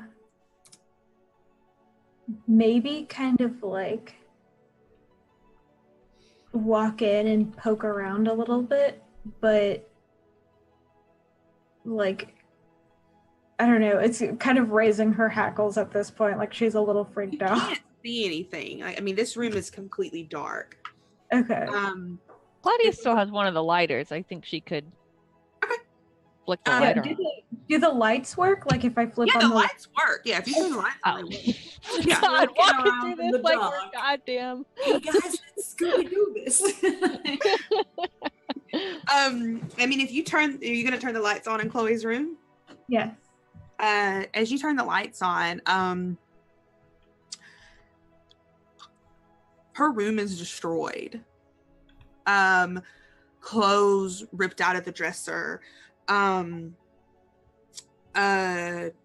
bed has been pulled apart, like, you know, the sheets and comfort are pulled off of it. Looks like it's been turned up as someone was searching for something, someone was packing maybe. But what really sticks out to the both of you is the big letters along the walls written over and over and over again. Xenoth, the demon's name, Xennoth. Just scribbled over in the walls over and over and over and over and over again.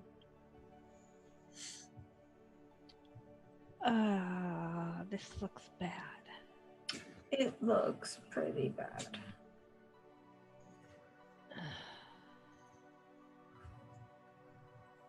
Any idea where she would have gone? Maybe to confront Francis, maybe to... I have no idea. I don't even know where my parents could possibly be. Just... I don't know. And she's just kind of like in a daze, like stand there and stare at like the writing on the wall, just completely at a loss right now. Claudia's gonna start digging through all the crap. And she's looking for a diary of some kind, or several diaries, some kind of journal, something.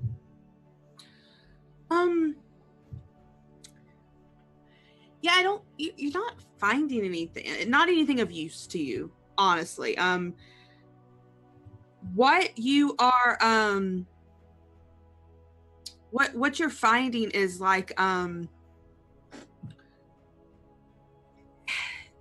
whatever was happening, you get the sense, I'll tell you this, is you get the sense that whoever tore this room apart, you get that it was probably Chloe. They were packing to leave.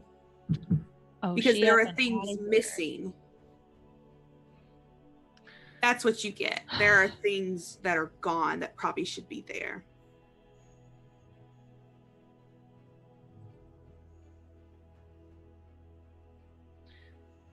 I think she booked it. Quinn.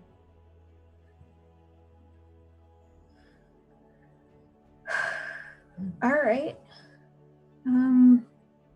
I mean, I guess it makes sense that considering everything my family has done up to this point, that they would just skip town. So, you know, we'll figure something else out, I guess.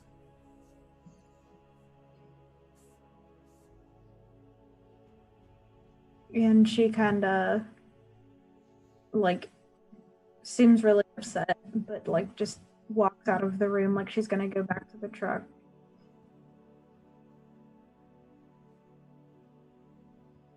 Yeah, I think Claudia follows her.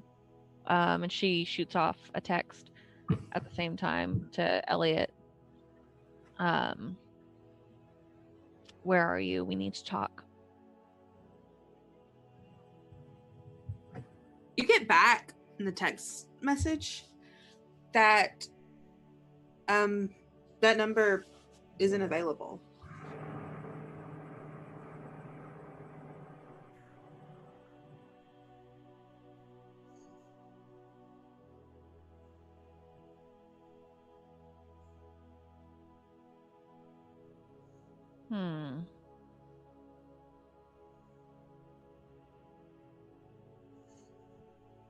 Maybe I could try and sniff him out.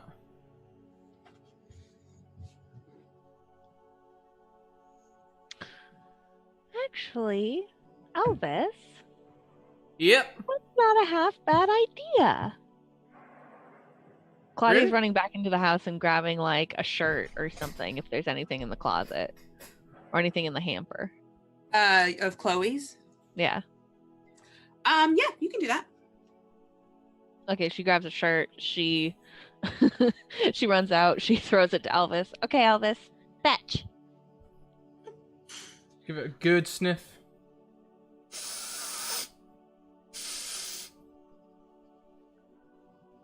Nah, I don't got nothing. It just smells normal to me. I haven't taken that feat yet.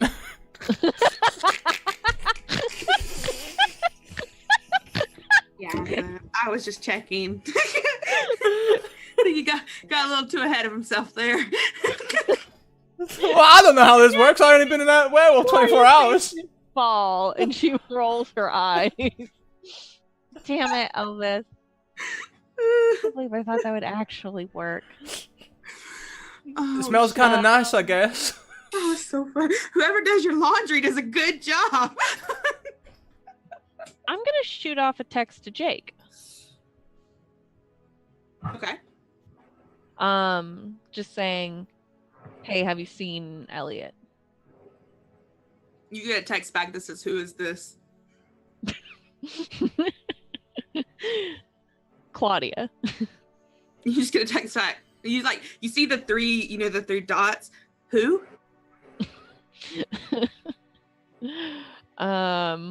Yeah, she just puts her phone away. God. Okay, well that answers that question then. Well, gang, I'm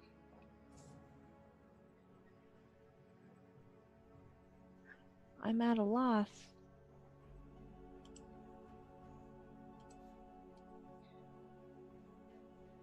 Between Quinn being missing and Elliot now, their numbers not working.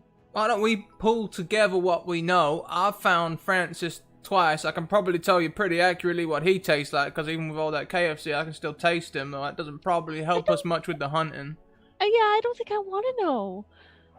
But I found him once in the woods with some werewolves, and I found him once at the werewolf base, and well, maybe if we go where the werewolves are, we'll find us an Elvis. Francis, I'm an Elvis. I think Claudia pops up on the side of the bed and kind of sits on it and shoots off a text to June. Any news? Your phone begins to ring, and it's June. Oh shit! Yeah, she picks up. Hey. Nah, I don't have any news. Then why are you calling? To check in? You can do that through a text. Oh, well, excuse me. I'll hang up then and not call back. No, it's fine. It's fine. We are kind of at a dead end. We're trying to find Chloe. We figured out that Quinn's blood has something to do with... Yes, we tried calling Chloe. There was no answer. I can't even get a hold of Elliot. Apparently, their phone's been disconnected or something, and Chloe's room is trashed. It looks like she ditched town. All right. Okay. So... how's Elvis? Oh, fine. He ate an entire bucket of KFC.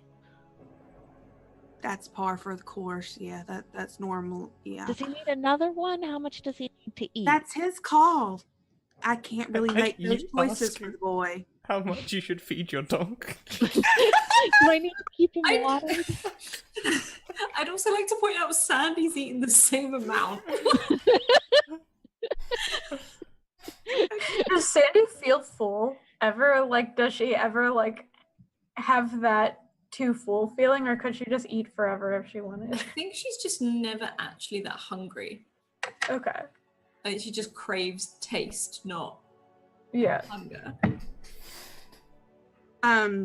As you two are having this conversation, you sort of hear on the other line, you hear someone yelling for June. And she goes, hold on just a minute, Claudia. Just hold on. And okay. She puts, you sort of hear like a muffle as she's putting the phone down for a second. And a couple of minutes pass. And she gets back on the phone. She says, we got a problem. Some of the boys didn't come back last night. or this morning. Okay, maybe they're hunting a particularly No, wily we have squirrel. Our pack is all tied to each other. We can all feel each other. And they're gone. Like, what do you mean gone? Just like dead? I don't know if they're dead or not, but this is what happened when we felt those other ones, when Francis got a hold of the other ones. Okay, so they're Francis is doing the passy outy go to sleep, go to sleep move thing. I don't know, but that means that he's back. Okay. The only other place I know about is where we found their bodies. Where'd you find their bodies? Out in our warehouse. I mean, that doesn't help us. We still don't know how to kill him. We know it has something to do with Quinn's blood, but that's it. Wait, her blood? Yeah, her blood. Fuck. What? Think out loud. Think out loud. Talk to me. I mean, there were rumors and things from the older people, older werewolves, that before I took over taking care of. Just that she might not make it out alive. That's why we kept her safe. Didn't want her to get into this anyway. Okay, but what are the rumors? Is it a way of? I mean, no one knows how much of her it might take to kill him. But what does that mean, June? I don't understand what it means. No, Claudia. I know about as much of this as you do. Do we need like like a needle and then like rub that on a little bit of a knife and then stab Maybe him and you can that's try good? that. I don't feel like going into a fight with Francis trying things. Oh, he ain't so tough. He got some licks on me, but I killed him twice now. We could just keep this up for at least another 2 harm.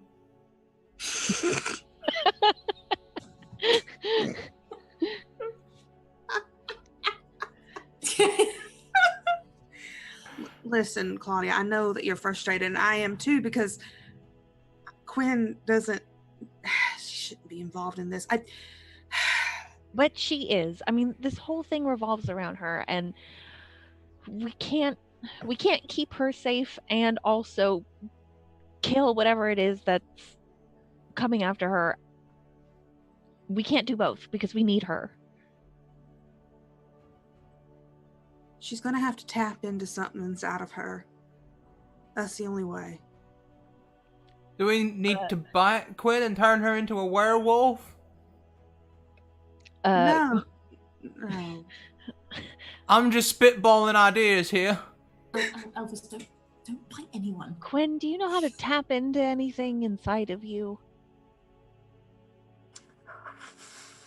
Well, I mean, I guess I kind of did when I talked to the Fairy King yesterday, but I don't know how to just do that on command. I don't know if I can do anything else with it. Guess I could try. Look, all I know is that if she gets killed and balance is thrown off, and that's what the veil is, it can't be, the balance has got to be contained, Claudia. And Well, we can't maintain the balance. I mean, Quinn is the key to this. You know, we can only do so much. June, what would you do? What would you do? I mean, I'd keep killing Francis over and over again because it's fun. Okay. As This fun is as it on may be, Quinn. She's got to try to do something. But I don't know. I'm not her. I'm not whatever she is. Okay. Well, we'll come up with something and keep you updated. You are somehow the most useful person in Leafside, and yet somehow we're still incredibly lost on this. Well, you feel like I felt for the past 17 years. Welcome to my show. Thanks. Claudia hangs up. Sandy turns to Elvis. She's like, do we know where Francis lives? Like, can we just look him up? Where did he used to live? We could head there. You don't know, Sandy. You don't remember. Do I remember? No. I mean, you never hung out with Francis. Francis. I didn't really know Francis. Yeah. You weren't in that group. All right, now hang on a minute. Let's because one thing I knows about it's hunting. So the first thing you do is you head out into the woods, making sure you're fully armed with a weapon. Then you look for some tracks. You get yourself some sort of whistle or something that's going to attract your prey, and then you shoot it. So if he wants Quinn, I reckon Quinn's our bird whistle. But we just need to make sure that Quinn is enough of a gun as well. And I feel like I might have gone over to Texas. Just a little bit. Just a little bit. There's that It's okay. Texas daddy coming in. Yeah, that's one of those daddies coming out. How do you feel about all this, Quinn? I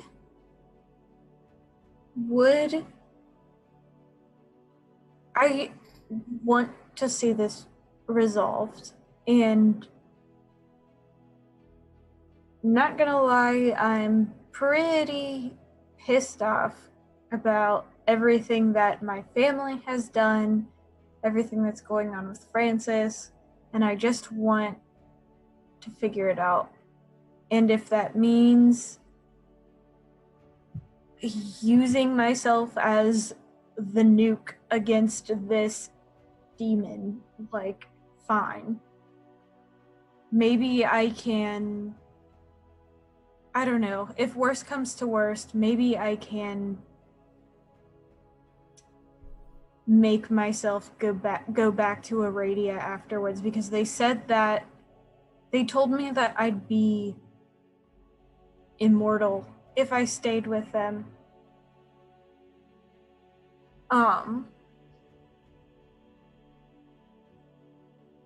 So, I don't know, I have a lot of different ideas. I might have to be the one to kill Francis ultimately, but again, like, I might die, I don't know. Maybe I can waylay that somehow, but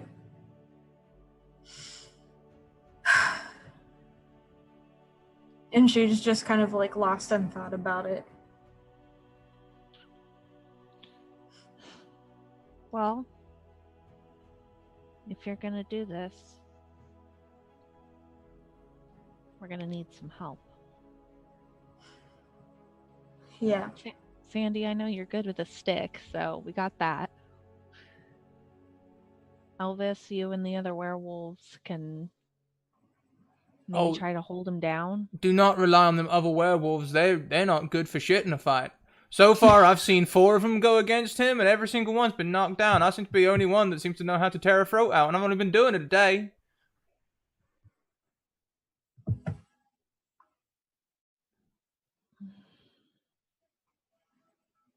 I mean, it's worth a shot anyway, even if they go down. Even June, the leader, got like 1 hit down. I mean, you know, I've hunted, well, not hunted wolves, but I've seen wolves hunting. You know, I'm just saying, you wouldn't last long in the wild. You know, are you sure your memory's that good? Because I feel like she probably would have put up a little bit more of a fight than that. No, literally, he just came along and she froze up. I was like looking through the letterbox, I could hear her screaming, and then I ripped off the side of the wall, and she was on the floor looking all tasty. I nearly ate her, but I didn't. I took my time, and I made sure I didn't eat her, even though she looked quite tasty. I had some urges that I fought, but I did eat him an awful lot before he disappeared. worried you're less of a werewolf and more of a. Well, I'm dead. So, wouldn't the safest thing be for me to go in there? I think we're all going to be going in there regardless. Yeah. But If it comes to it, I'm dead. Like, she's like, what is he gonna do? Sure, I could get possessed or be tormented by it, but at the end of the day, What? You think this is some sort of like double jeopardy sort of thing where like you can't be deaded twice? well, Once you've been deaded by one ritual, the same ritual can't deaded you again sort of thing? I don't know what's gonna happen. But put it this way, if it gets to it, he can kill you. He can't kill me. And then she sort of thinks she'd probably do a lot worse. But right, we No. don't know what he can do. Oh, hang on a minute. I should tell you what he was saying to me. Now, he said some words, Okay, but I was go kind of a on. wolf at the time, so it was sort of all a bit hazy. what did he say, Elvis? He said that he wanted Quinn, and that he would get Quinn eventually, and I could kill him as many times as I like. He'd still get her. Okay. And he was killing werewolves at the time. There were 2 more werewolves what were really nearly dead. Okay. That wasn't as helpful as we thought, was it? No, it's good. It's good. Like, Sandy doesn't want him to feel. Yeah. No, it's good. It's good. Just- Yeah. Yeah. So hearing the silence, he's like, uh-huh, sure it is.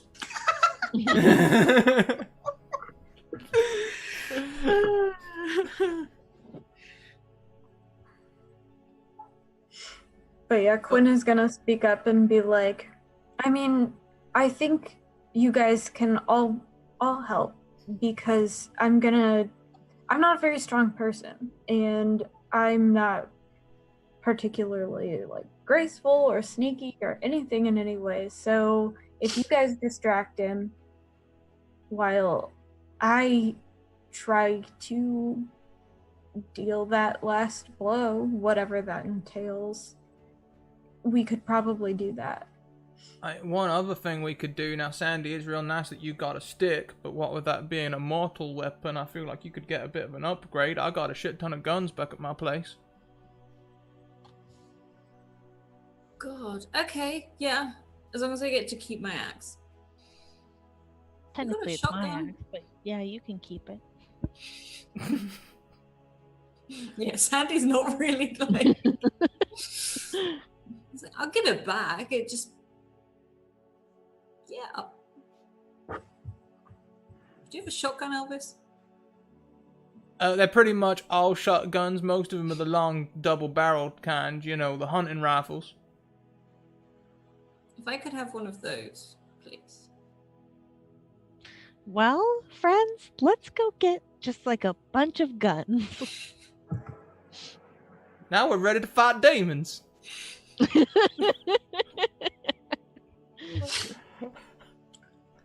Okay, so you're going to Elvis's shack in the woods to get guns.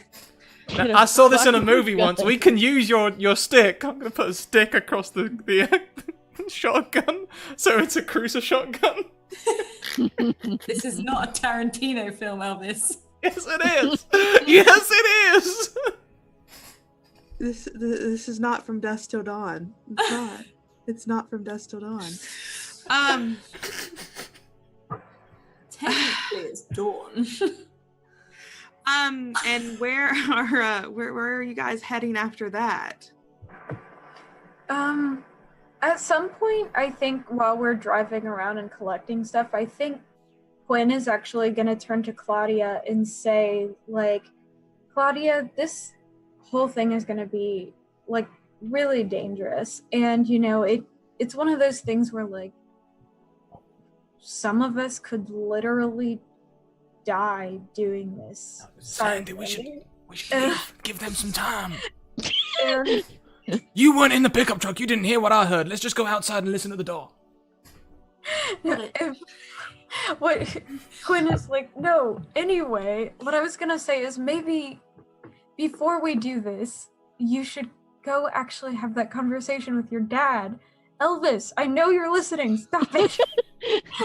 Like they're both like. Oh, I honestly, Quinn, I thought this conversation was going in a much different direction. Yeah, I Just You know, like, cover her face, like, oh my god. I probably should. You're right. Stay with Elvis and Sandy. I just don't want you to get hurt. But yeah, I guess I'll go talk to my dad. We can all. I mean, you're gonna need to get there somehow. Like, we can all wait in the car for you if you need to. But It feels weird. That just feels weird. My house isn't far from Elvis's anyway. I mean, it's just a quick walk through the woods.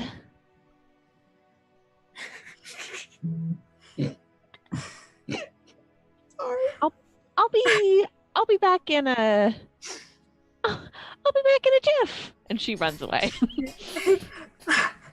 can I try to like grab for her like as she tries to just like run away? I mean, are you gonna let her catch you? Are you gonna let her grab you? No, I think I want to roll to run away. Then yeah, roll to run away. Shit, she's coming.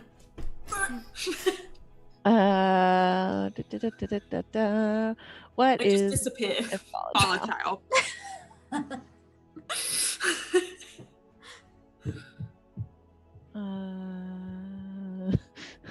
You don't have that -1 anymore, by the way. Oh, good. Yeah, you don't. That was only for that one scene.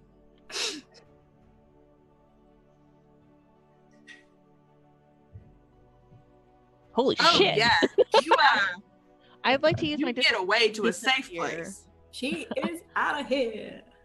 Alright. I would like to use my disappear move actually on run away, but I don't want to use the first one. I want to use the second one where I disappear on the spot. Okay, I don't know what that is. Yeah, okay. You cause wild confusion, and the witness who cares the most about you gets a string on you. So that's probably Quinn, and they get a string on you. Alright. Yeah, sorry, Quinn. I just like maybe you get like a hand on me, but I vanish. And just hair is just everywhere. And she's Like a puff, just And a smell like the woods. yeah. the musky smell of the woods. Use that autumn wet leaf scent. And Quinn just like, why is his hair in my mouth? You know, like when a cat goes by you, just cat hair everywhere. That's what happens. Quinn kind of like stumbles forward and just like stands there like, what? What happens? Yeah, Claudia, you're heading home. Yeah, I'm heading home. Yeah, your dad is there. I don't think he's gone into the diner because he hasn't heard from you. He's been worried, and when you walk inside, he just goes, "Hey, honey, where you been?"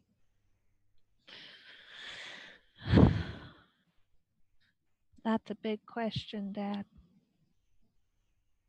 Well, I'm hoping you have an answer for me. Yeah, I think she pulls all her hair around to the side and she starts just kind of absent-mindedly braiding it. Did you ever find your friend? No. But Sandy says they're fine, so I'm take her word for it. You okay, bud? Yeah. Lots been happening. You want to tell me about it? I don't know that you would believe me. It's kind of weird, Dad. Well, you could at least get it off your chest, even if I don't believe you.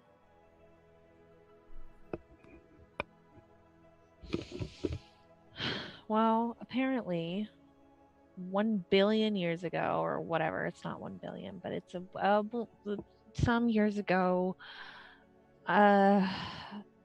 Chloe and Francis and all those other, graduated by now. And did I say Sandy? Sandy was part of that too.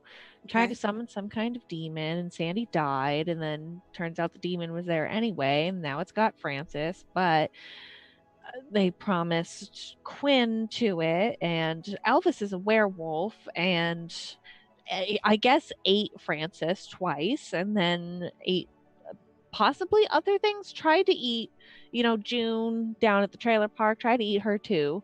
Turns out she's also a werewolf. Look out for that. Okay.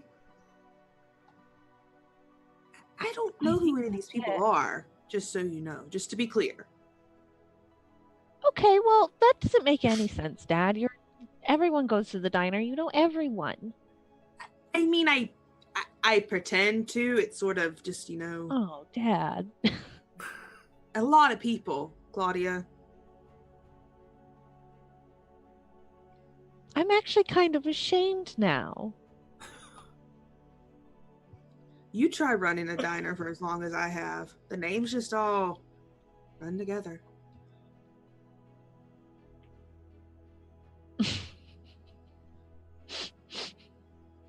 I thought you were a good person, Dad. I don't think any of this makes me not a good... I'm just saying, I had this vision of like our family and that, everybody knew everybody. Turns out, no, you're just old am I? man. Uh-huh. Yeah, you are still that you are grounded. Well, I can't get double grounded now, can I? You are right about that. So what's all this about a demon? There's a Because I demon. knew about the werewolves. What the fuck? Sorry. Language. What the frick? It's been You a thing in knew? Leafside for ages. Oh yeah, the classic Leafside werewolves. It's on all our postcards.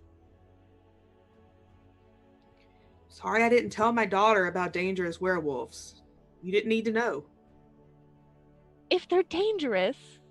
Well, they're not dangerous. They keep to themselves in the trailer park.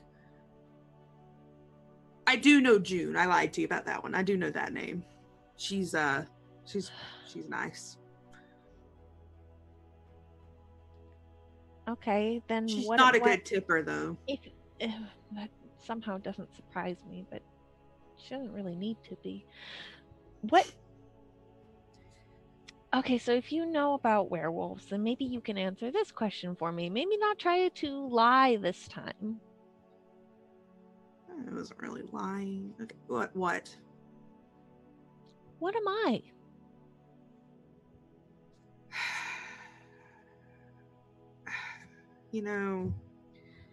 I really didn't think I'd have to ever answer this question without your mom. Well, the thing is, I don't really know, Claudia. You came out of the woods one day. Just covered in hair. So much hair. We didn't think that we would get it off of you. Just it was everywhere. But you were... Stop. Dad, come on. I'm telling you the truth. This is the story, okay? Some kind of hairball just rolls out of the woods and you're like, okay, I guess this is my kid now. Well, no. I mean, you were little. You had to be at least 2, barely walking, and you just came out of the woods and your mom just fell in love I wasn't gonna tell her This she could weird hairy whatever. baby. Just a big hairy baby. Except you weren't a baby. You weren't human. I don't know what you were. Well, I'm human now. I think. Close enough.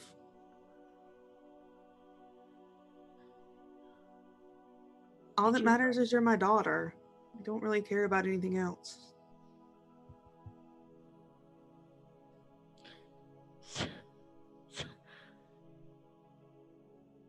I'm not even you and Mom. You're not even my parents. I beg to differ. I mean, we raised you. I took you to every t-ball practice. Then you tried to play basketball, and that was horrible. Every play, I was there in the front row, bought you flowers for it. Every science fair. I mean, I'm pretty sure I raised you. I was your parent. When your mom died, I was there when you cried every night because you missed her just like I did.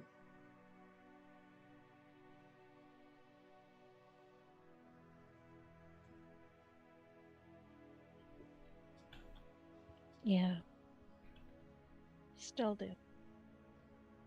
Me too, kid. Dad, do you think there's anyone out there looking for me?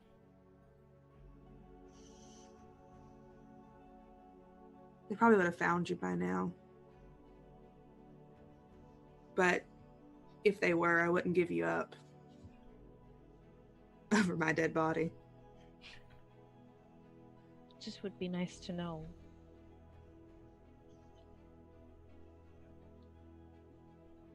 Oh, why I'm so hairy.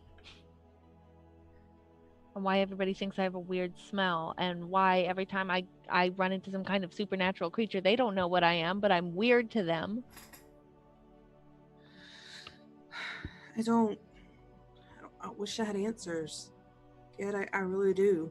But you just came out of the woods one day and you were ours.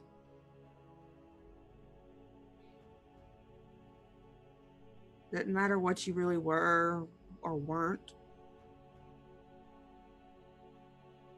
You were Claudia. Your mom named you after her mom. And that's all that mattered.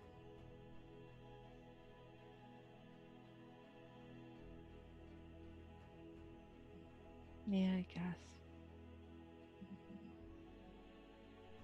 Well, thanks for being honest, I guess. I mean, I honestly expected you to ask a couple of years ago, and you never did, and I thought I'd gotten out of it. Well, you can thank werewolves for having to have this conversation with your kid. Yeah. Also, since technically you're not my dad, I don't think you can ground me, so Can I try that, really? I'm gonna go. Just this once, because this seems serious, but when this is all over, you're so grounded. And You're not my dad, you can't ground me. I love you. Bye. Closing. Bye, kid. Yeah, he lets you go. Love my dad. Lets me go off and fight demons. No problem.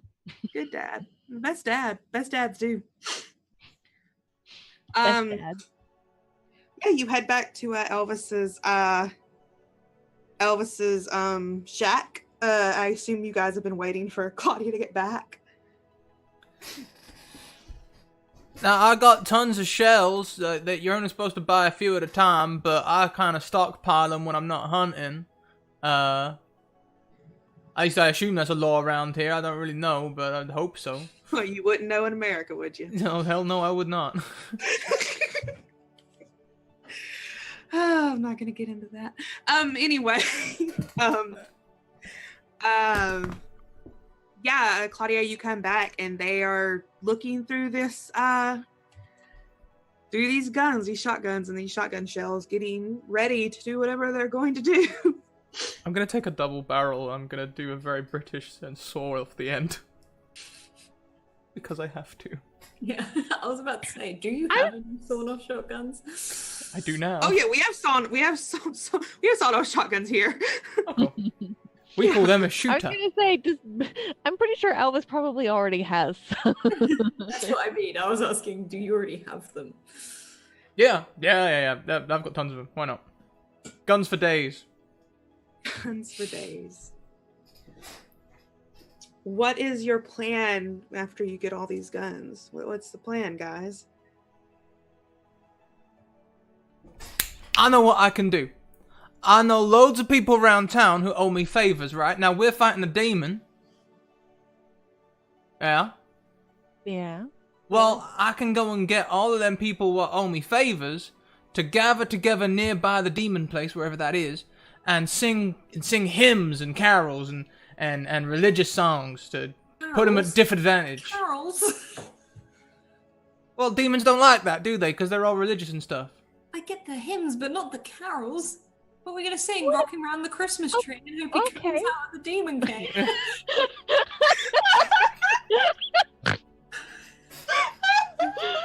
Carols are religious. Rocking around. That's not a carol, that's a Christmas song. It's a different sorry. thing. Okay. You have a point, Elvis. What if we pulled him into a church?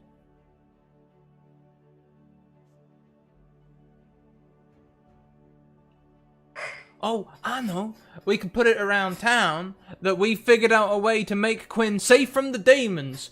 And then we can hold that in the church where we're making Quinn safe from the demons, and we can gather all the town there to help us out. And then the demon will be like, well, shit, I have to go and stop her from being safe from the demons. And that's our bird whistle. But we give everyone guns. What if... I'm actually loving this, Elvis. Minus we tell the whole town, because I feel like that's bad. But they have those big tubs where they baptize people, right? You mean the fonts? The what? No. In churches, in churches there are like these bathtubs that are kind of like behind the like the main stage area. Behind the And they- pulpit. This is another English American word. Out of character. You Americans have got so much space. A whole bathtub? We've only got like a little fucking You've stand. got like this little and like you just get a baby and sort of dunk it. Done. Dunk, baby. This may also be, I don't know if this is like a Catholicism versus Protestantism thing either. I know what Dingo and Meg are talking about, because You're talking about the bathtub type ones, aren't you? yes. Yeah. So, Where the people like go like this and then you like push them back, like they're all the way underwater. oh, Yeah. so like a confirmation, not a baptism. We call Well- it baptism. We I'm call gonna it stop throwing words. So- Yeah, we just take them down the river. Yeah. Well, All I have okay, in my well, head. Just like John intended. Do we baptize him in the Sidewinder River, or do we baptize him in the tub in the church? Both very good options. both valid options in Oregon. Just like John and Ted. Just like John intended. That's literally the best thing, I swear to God. All I have in my head is, you know, a brother, where art thou? When they go and sing. That's all I have. I'm saved. If we think that holy water is going to be useful, why don't we go and get ourselves some super soakers, Oh my god, it is dusk to dawn. fill it with holy water? Well, what I was thinking is if we could get some of Quinn's blood into the tub, get Francis into the tub, drown him in that, maybe that would work. But how are we going to get him in the font? That's where Elvis comes in. I'll just Right. I'll just like arm wrestle him in until he hurts me lots, and I'll become a wolf again. I think that's what happens. I don't know if I can die. Oh, that's right. You can't just turn into a wolf willy-nilly, can you? Anyway, I'll try.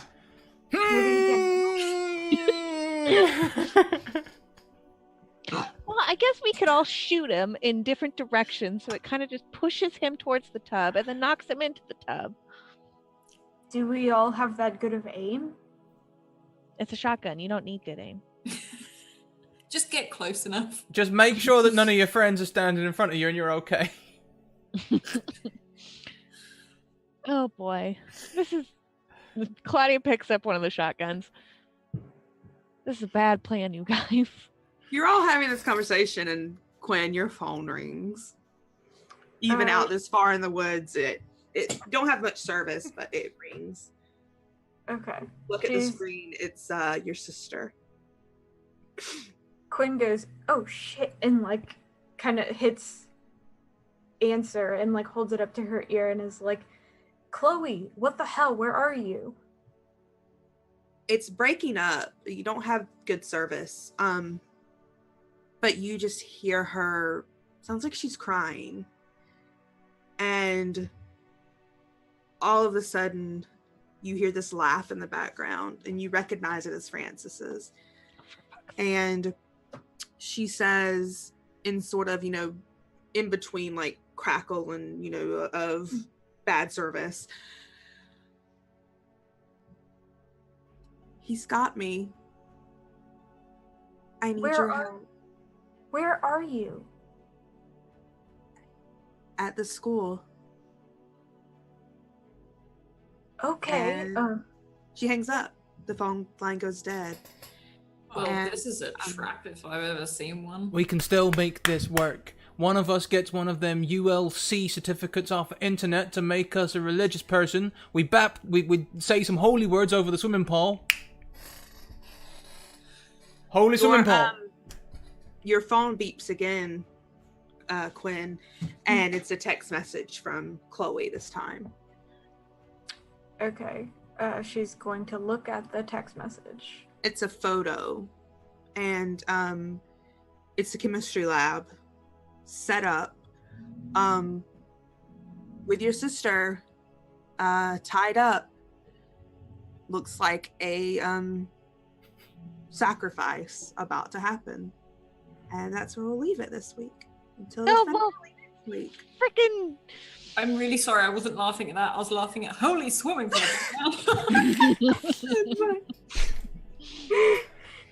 I need to work on my pronunciation of pool as well. There we go, that's better. Pool. Ew. It works a lot better than Paul. That didn't work at all. Who's Paul? That's what I was thinking when I said it. Yeah, that's next week will be the finale. We'll see what happens. Yeah, because next week there's no stream, right? Next week you guys are doing what's going on next week? I can't remember. Something's happening. What do you mean? Next week is the finale. The finale, yeah. Yep. Sorry, I was getting confused with PAX again. No, next week's the finale, and then it'll be over. So yeah, we can go around say who you are, where we can find you, all that good stuff. You know the drill. Alice, what about you? Yeah, I'm Alice. I'm White Rabbit Pick on Twitter. I am a DM for this channel, and I'm also a player, as you can see, for this channel. And when I'm not doing that, I am doing all stuff photography. I've got some projects in the works at the moment, which will be coming soon. I really enjoyed this session. I feel like it needs to be drawn, which is just Elvis and Sandy sitting in the back of a truck eating KFC, and then both pressed against the door listening to what's going on, and just all the really sort of and all the really sweet bits in between, basically. Yeah. Dingo. Hey, I'm Dingo. You can find me on Twitter at Where's My Dingus. You can find me during the week on twitch.tv/off_the-table, where I'm playing D&D, Burning Wheel, Monster of the Week. We're going to have Monster of the Week every week this week, or for the next 3 weeks. Very excited about that. Katie also runs that, and it's amazing, so go check that out. Yeah, I think that's all I'm I think that's all I have for right now. Go check out my Twitter. That's where I post all the things that I'm doing. The end. Also, I want art of like Elvis with a shotgun. I just want Elvis's Sandy. snout through the truck window. Yes. But I'm like picturing this like tableau of like Elvis with the shotgun and Sandy with the axe and Claudia with the baseball bat and like Quinn in the front clutching the book. Like, I want that. Elvis 100% has a stick across that shotgun as well for the crucifix and a super soaker at his waist. Meg. Yeah, I'm Meg. You can find me on Twitter at Pishkinban.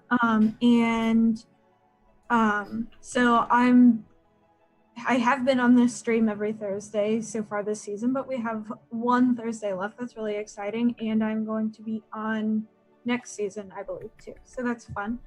And if you guys want to read about the exploits of my real life D&D party, I also have a blog over at elfnotes.com.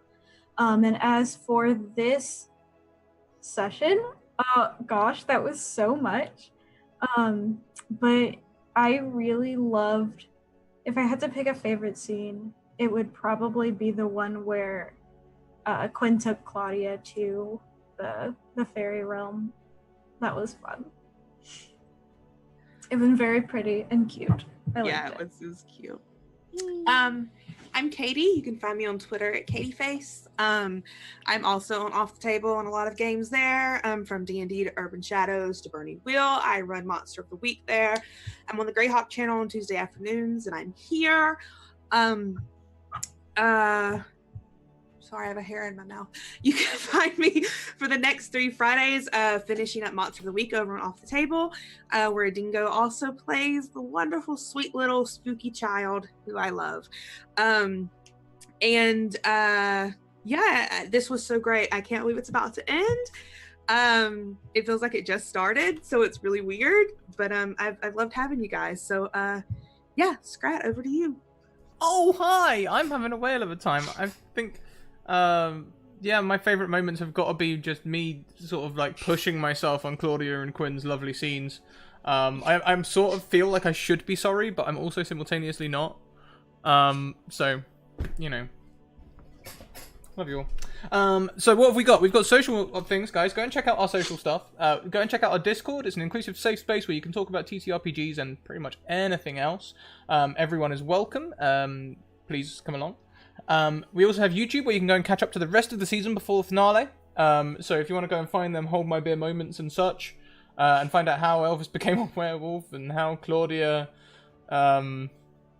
been like the massive interloper, actually. Like I think you're the one that like every scene you're just like, I'm in the bushes.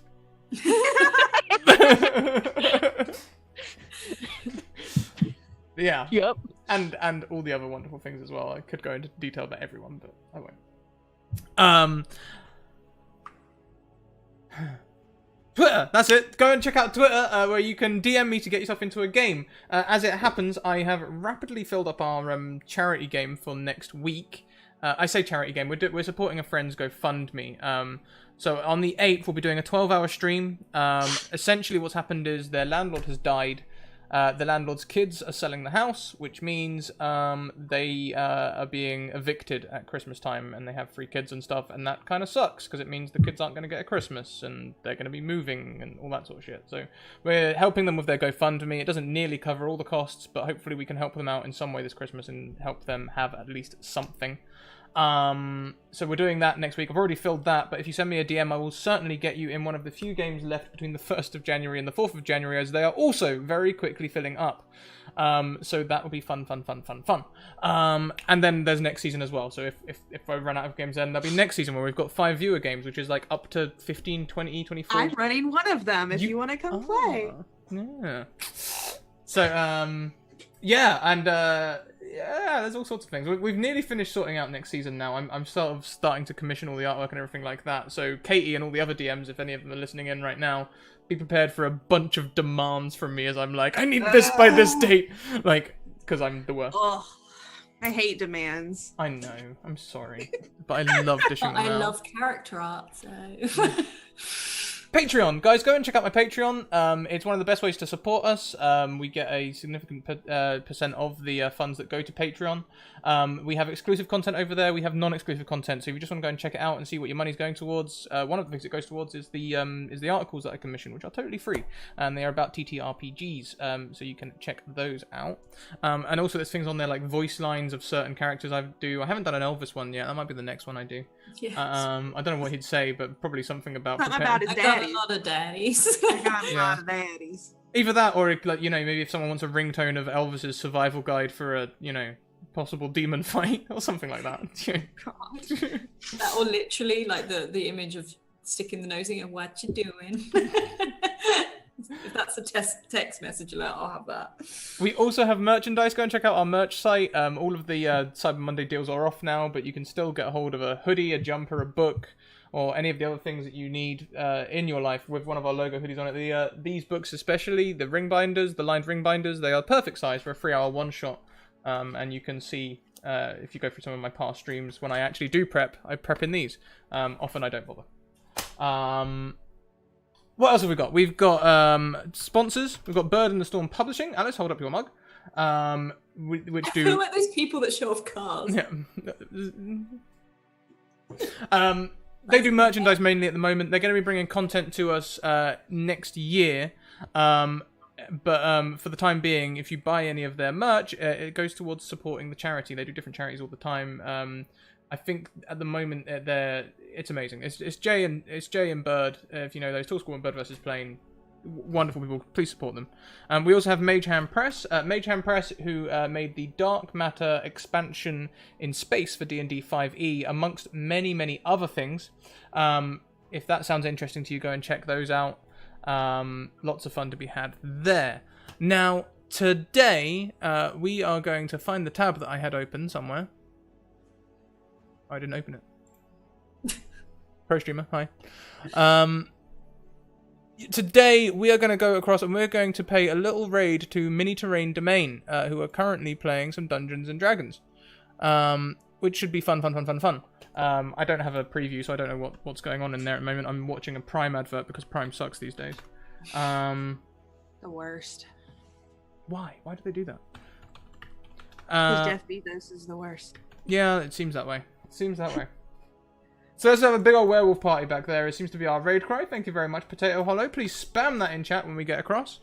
Yeah, it's going to be a hell of a time this Christmas. We still have 2 weeks left playing through Monday to Thursday, 1 p.m, 6 p.m, 10 p.m. EST. Some of those games will be... Next week will be all penultimate episodes and finales, and the week after will be the remaining finales.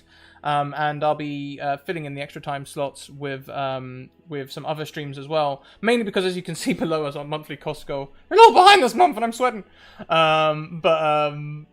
Yeah, come along. We're going to be probably playing Zelda: A Link to the Past if we're not playing TTRPG. So we've got penultimate episodes, we've got finales, and we've got gaming. So I'm going to be a true variety streamer, kind of.